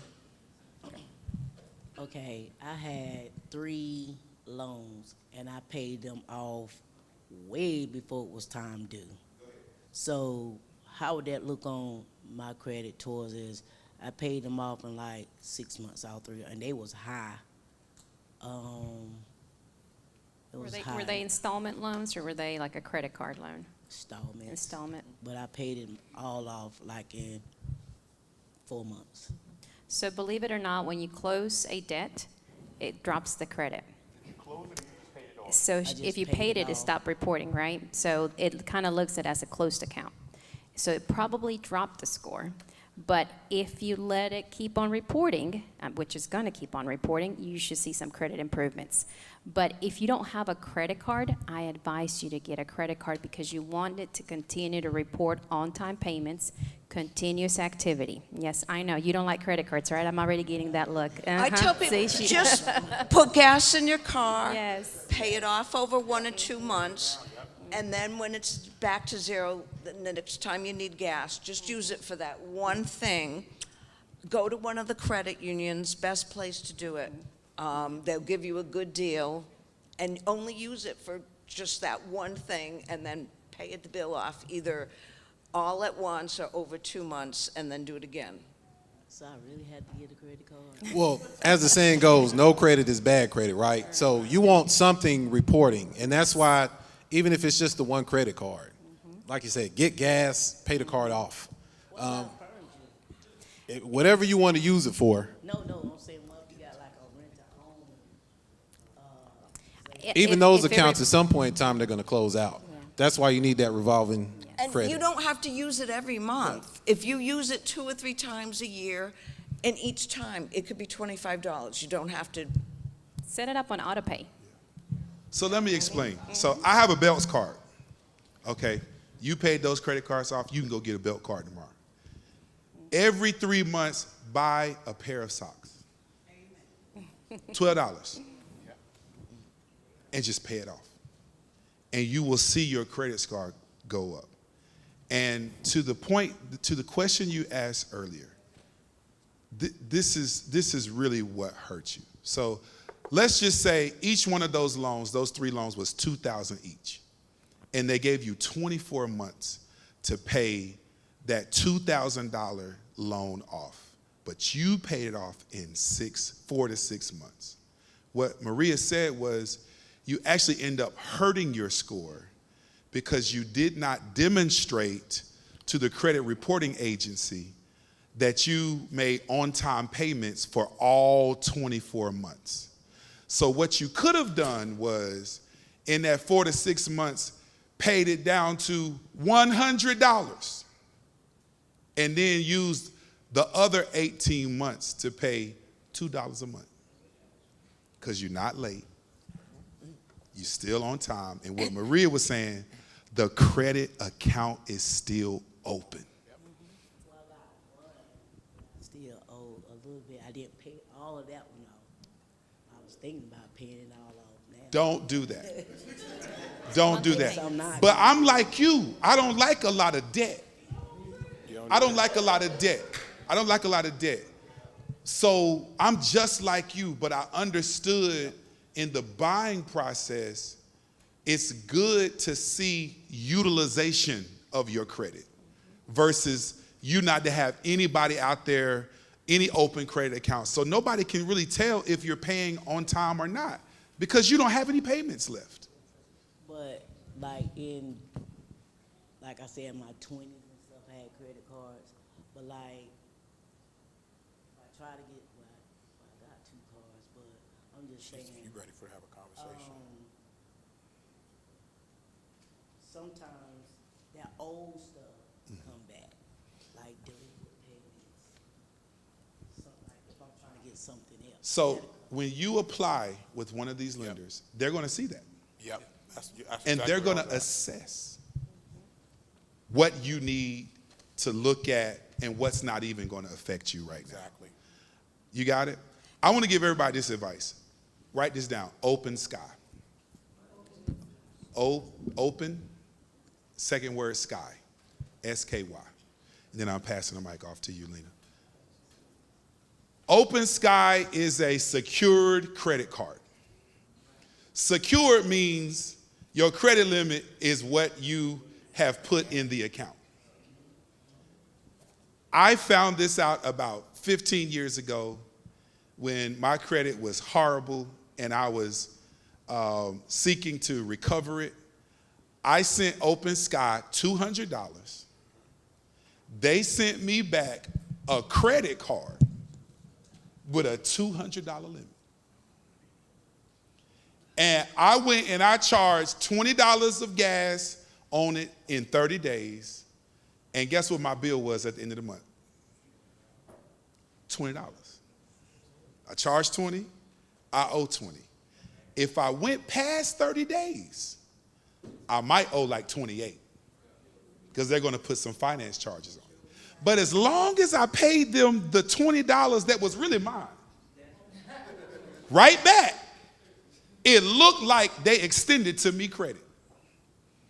It was a secured card, which means I can't overspend because I already sent them $200 to establish the account. Does that make sense? In 3 months, that secured card did me wonders. In 6 months, that secured card did me even greater wonders. And then I figured out if I send them $500, then that means I now have a $700 credit limit. And now it looks like I'm more trustworthy. That secured credit card made my credit score recover. So I always tell people, get you an Open Sky credit card or what this kind lady was saying, go to your credit union and see how much credit they will extend you. Just do not spend it all. Right. Am I making sense?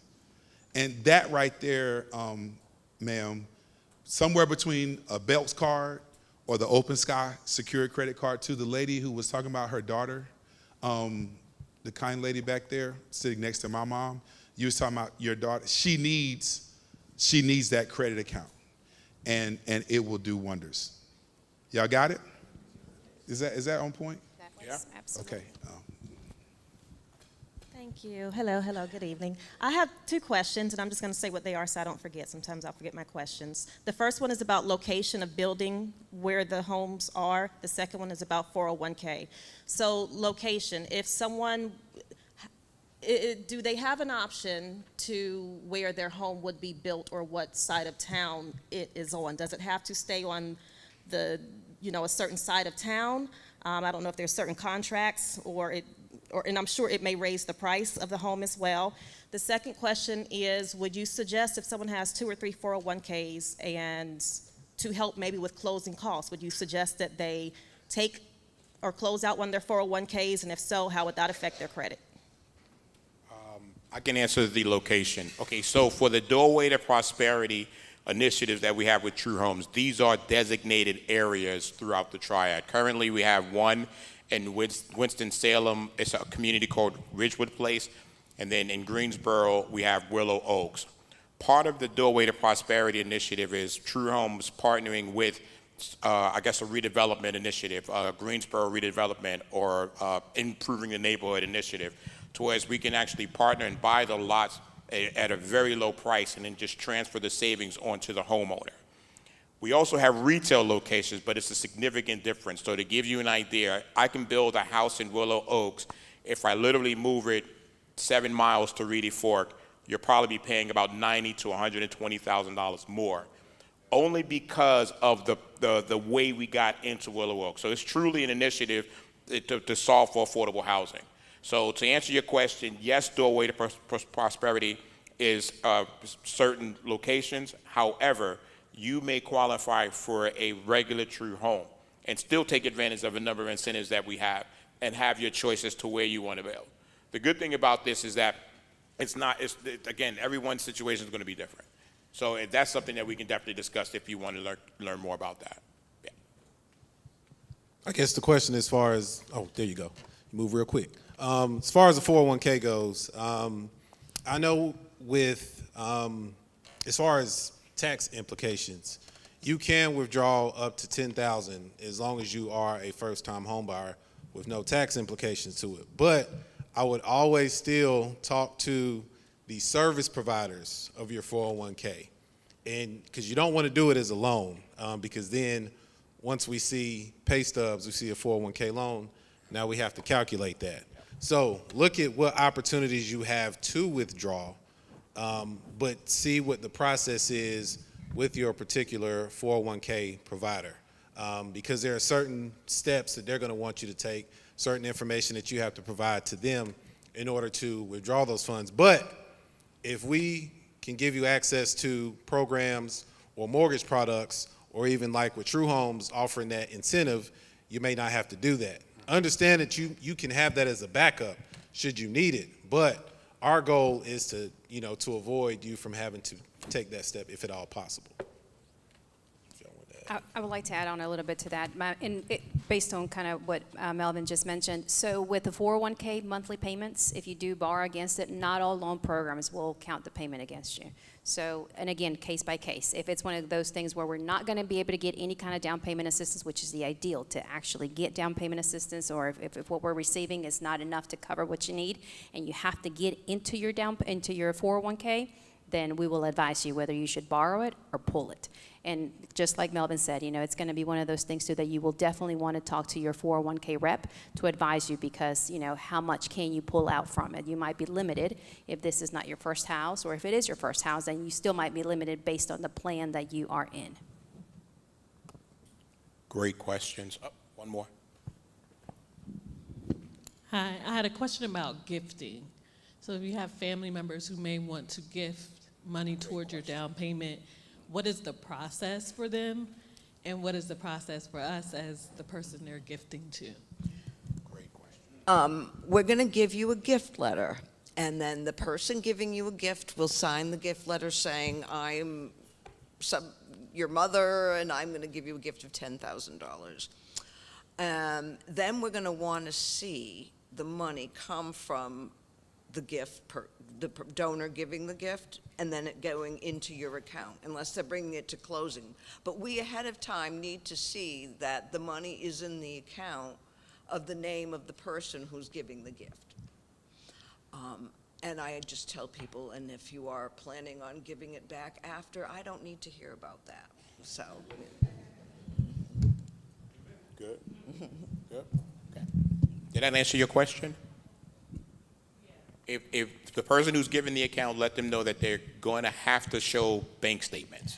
And the thing is, I always tell them, we're not getting in their business. We're not reporting it to the IRS. Right. We just need to confirm it's their money. It didn't come from some other party. Right. It's their money, and they're giving it to you. We're not analyzing anything else or reporting anything to anybody on that gift.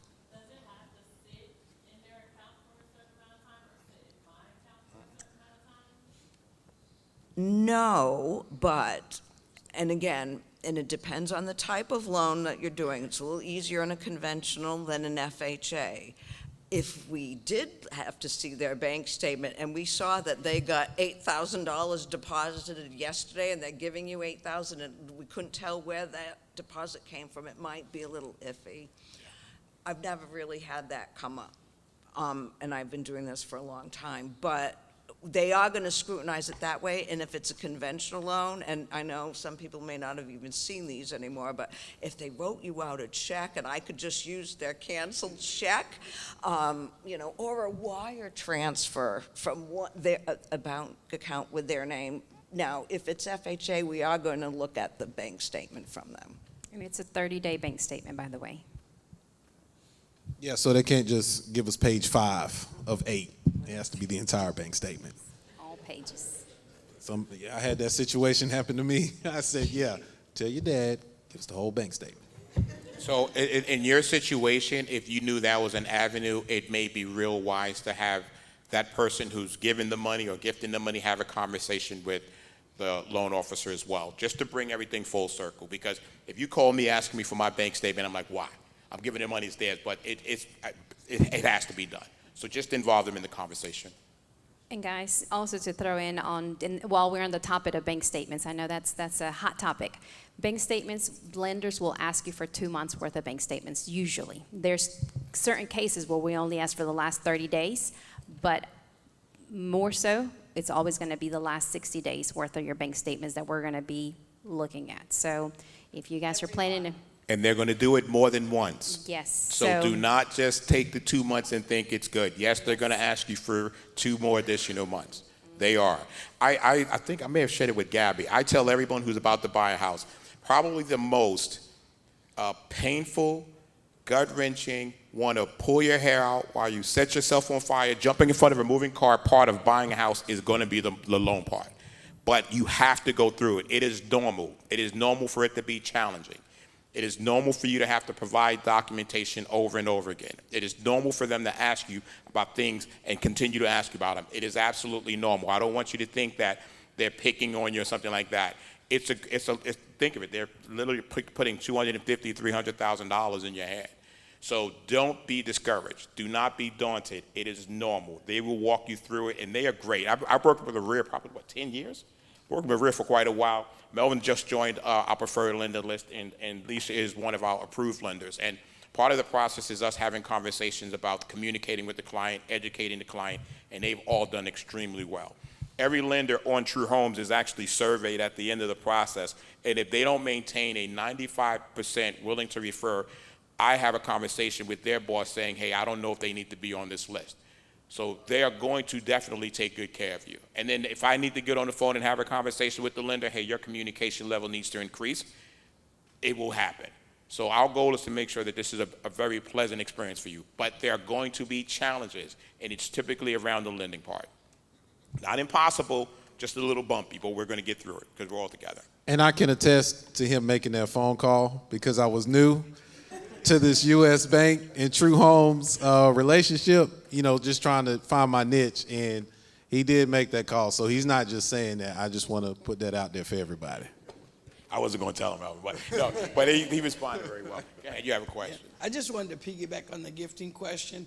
One daughter bought a house. I gave money, so I understand you got to give your bank statements. But this second time, she worked with a lender that did a family fund. So people in our family was able to give money, so they sent the money sat there, and then the lender matched what they sent. So I'm asking, do you guys offer any of that program? When was this? Like how long ago was this? She just bought it 6 months ago. Here in North Carolina?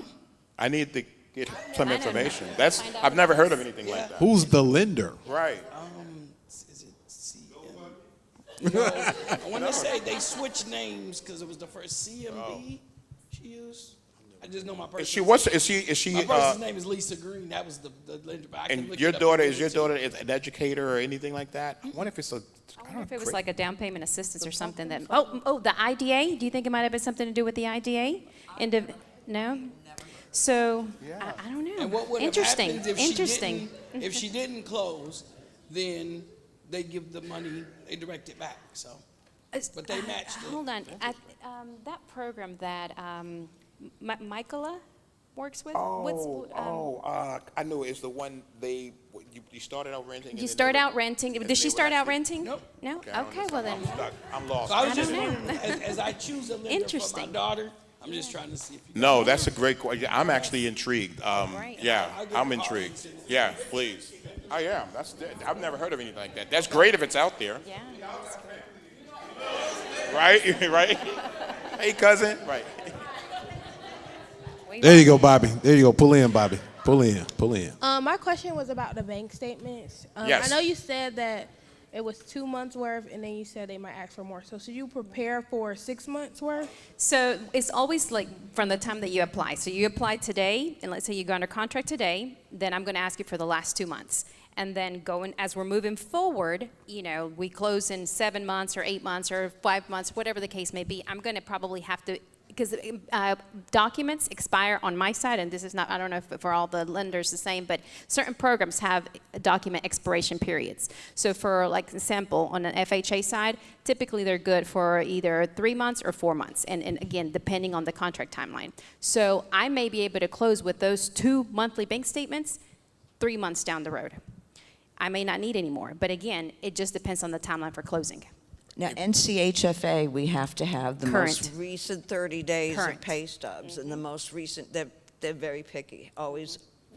It's depending how long it gets drawn off, if they're in construction, where clients are always sending in updated information. The only reason we would need to go further back is if we have to source something like from a couple months ago. Like for example, let's say, I know we have this with True Homes. When you contract today, you make a deposit today, you close in 7 months. Well, I might have to ask you for, 7 months down the road, I might have to ask you for this bank statement if you didn't provide it up front. That would be the only time that I would backtrack. But typically it's no. If you contract today, then I just ask you for the last 60 days. And again, with down payment assistance, we do have to have them current. So it's typically from today going forward.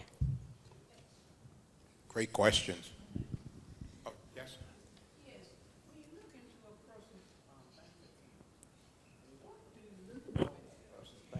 Do you be looking for CDs and stuff? No. Do you be looking for CDs or just what the person's earned? Typically, and underwriters are they're going to look at every single item. We're looking for any debits specifically that if they're reoccurring, but not on your credit report, we're needing to make sure that that's not maybe a non-credit reported item liability that we would have to add back into the debts.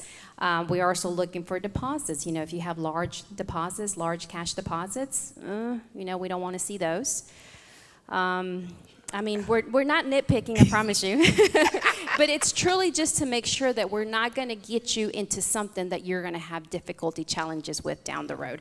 Primarily, those debits. We look at those debits very closely to ensure that it's not something reoccurring. If you're sending, for example, a Cash App payment to somebody every single month, and we see it 3-4 times out of the month, and then we see it again in this other month, 3-4 times to the same person, we might ask you, well, are you paying for something? Can you provide us a quick letter of explanation? LOX, right? A quick letter of explanation. To explain what y'all gonna stop trying to embarrass me, okay? Because this is 2024 and they pay tithes through Cash App now. Okay, and that's okay. I don't ask y'all to pay your tithes. Yes. I don't even know if you really paying tithes. Don't try to embarrass me in front of these people. But nothing that a quick letter of explanation won't fix.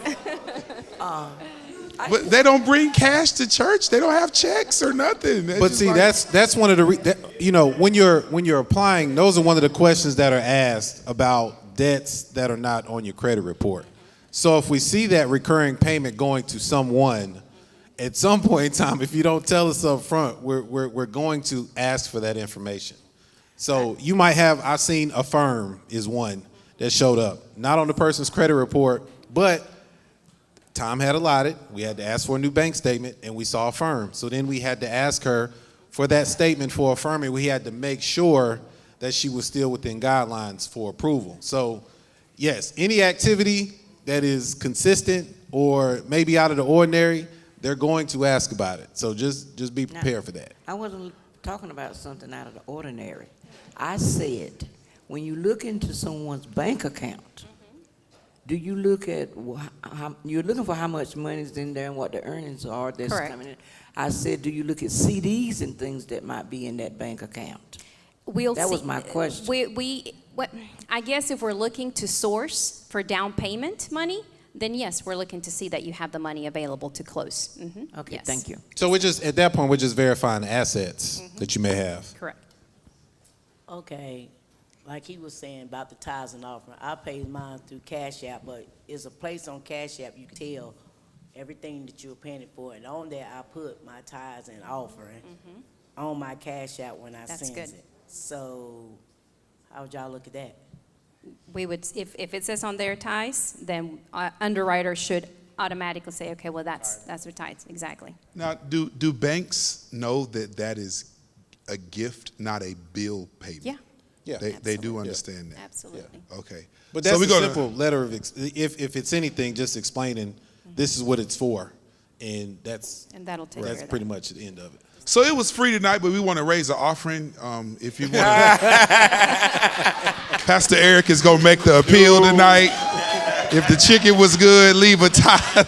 No, I'm just joking. I'm just joking. Thank God for True Home sponsorship. Let's thank God for True Homes. All right, we got one last question. That's right. Stand up for True Homes. I'm with you. Woo. Shantae is coming to ask her last question, and then I have some parting words, and we need you to fill out some information survey-wise. We have two things that we need you to consider filling out, and I'm going to explain that real quick. My question is, how much money do you recommend we have saved up before we close?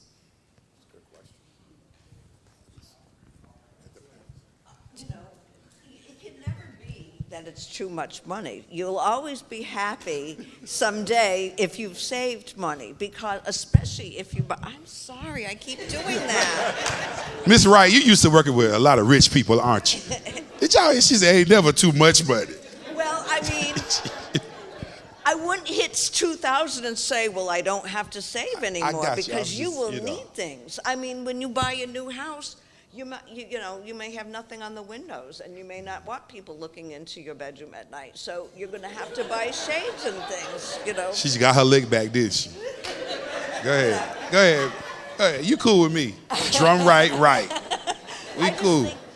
It'll never hurt you. But no matter, if you qualify for down payment assistance and you have $6,000 in the bank, you're not going to have to put all that $6,000 in the deal. You're going to have to put about that $1,500 to $2,000. So any extra money is good for you.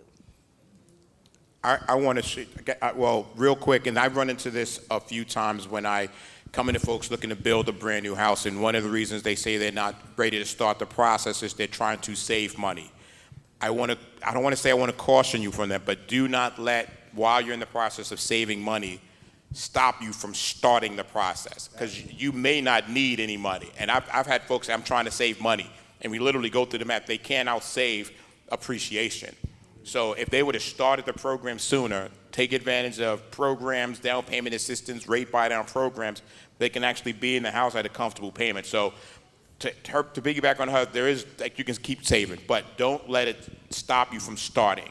Start the process today. If you look at new construction, literally the timelines from new construction, if the house is already built, typically closing can happen within about 2 months.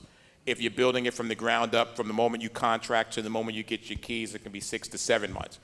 So if you're building and you got 7 months, well, heck, I'm going to save some money during the 7 months. I already started the process. I know what I got. If I save $10,000 in 7 months, then that's your target, then you're good to go. Does that make sense? Can I add to that? Yeah, if you're saving, make sure you're saving in the bank account. Yes. Do not save it at home in cash, because cash is not sourceable. We can't trace it. We can't prove where it came from. Even though I know you were putting it, maybe pulling it from your payroll, etc., but you're keeping it at home, it's not going to help us. We want you to save it in a savings account, in a checking account, however, but as long as it's in the bank. I was going to say, from my previous employer, I used to tell people $3,000 to $5,000, because my previous employer only offered 100% financing and only gave you $2,000 towards closing. Having access to these down payment assistance programs now, like I explained to the lady behind you earlier, we can adjust that incentive to the point where you may not have to come out of pocket. at all. So that's an adjustment that we can make. So if you don't have anything, don't think that, okay, because I don't have anything saved, that I can't close on the home. There's still the opportunity there. And that's why I said we can make that adjustment for you to make sure you still close. You do have to have 1,000 to get the CPLP. Outside of your due diligence, I'm sorry. That part, yes. But I'm just saying, as far as like thinking that you have to have $5,000, $6,000, $7,000, $8,000 in order to close on your home, you know, we can still help assist you there.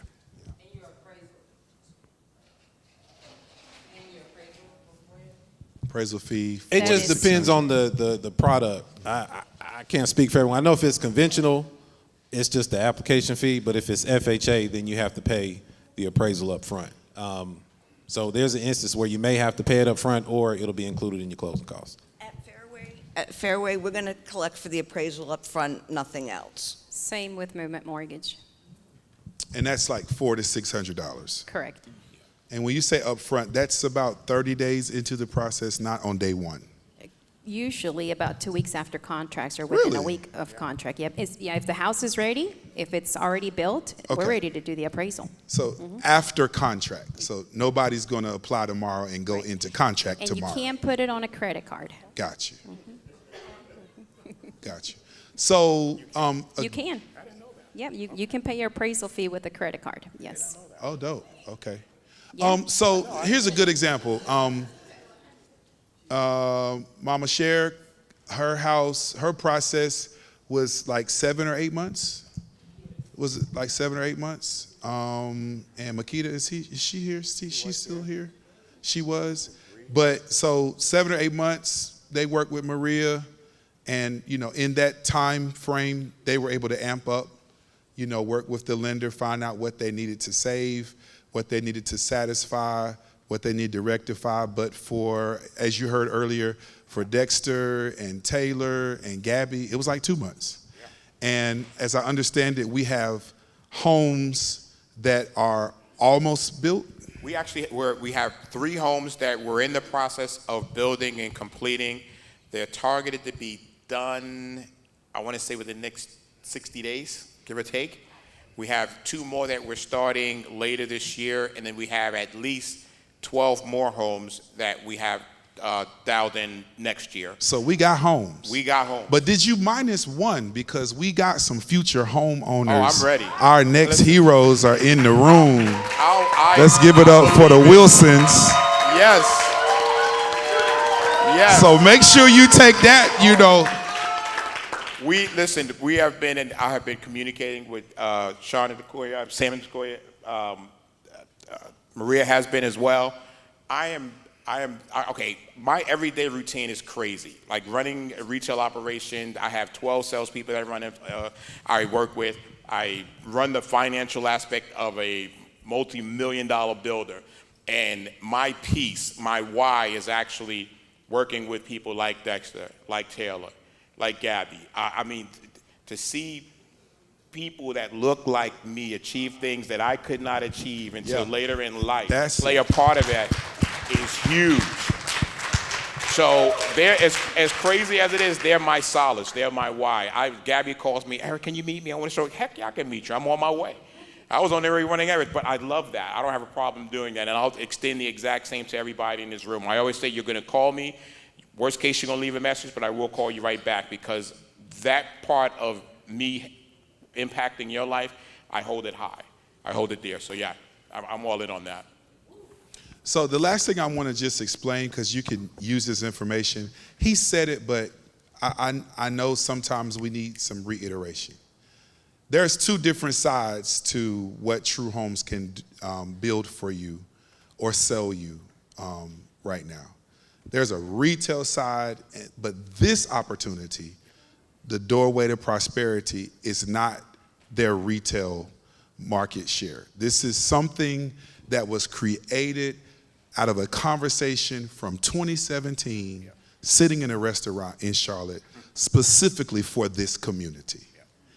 And True Homes are building these houses at cost for all of the recipients of this opportunity, and helping you with 10% down payment. Y'all, that is so freaking huge.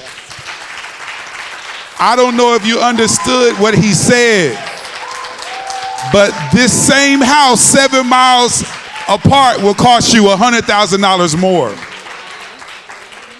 So literally, our homeowners have gone in their homes on day one with equity. Yes. They didn't have to. When you figure that out, you'll get it. But on day one with equity. On day one with equity, okay? So this is what I want you to do. Can you put the True Homes QR code on the screen? First of all, let me thank Ms. Wright, Ms. Cervantes, and Mr. Henson for spending all this time with us. Thank you, thank you, thank you. Now, you can apply with more than one lender within a 30-day window and it not impact your credit score. So if if movement ain't moving, hit up Miss Wright. Now, she used to dealing with a bunch of rich people, but she might work with you. I could just tell by the way she talked. And it will not impact your credit score. You can rate shop. You can rate shop, but don't do it after 30 days, and I'm a little nervous. I say 21. Yeah. So just make sure that you connect with them, at least get a card, okay? Now, True Homes also wants to connect with you. And this QR code, we need you to scan it. It takes about 2 minutes to fill that information out, and True Homes will contact you and bring you to their models and show you. I also want to tell you that you can ride down McConnell Road tonight and see the homes that are built and are being built, okay? Last thing, and then we're out of here. Dexter's going to be at the door. Citadel Foundation needs you to fill out another 2-minute survey just to let us know if you had a good time tonight. Please do both surveys. Please, please, please. Let us pray. Thank you all so much. Let's give Eric McKnight a hand. All right, let's give the media team a hand. Thank you so much to all of you all of the vendors that helped make this happen. Lord, and we thank you and we bless you and we honor you that you've given us this amazing opportunity to come together, build community around learning about this process. Thank you for every person that took out of their time, extended their workday to come here to impact our understanding and our knowledge of this process. We ask that you would bless this establishment, True Homes, bless the Citadel Foundation, bless every institution represented in this room tonight, and bless every individual, even those that are coming and standing proxy, like this good mom standing proxy for her daughter to help make something big happen in their life. God, I pray that this time next year that we will have homeowners from this room tonight that have taken this information, put it into works, and seen it go from revelation to manifestation. In Christ's name, amen. Thank y'all so much. Start with this survey. Please do it right now. And if you don't know how to do a QR code, somebody can help you. Some of these young folks can help you out. And then make sure you see Dexter before you leave.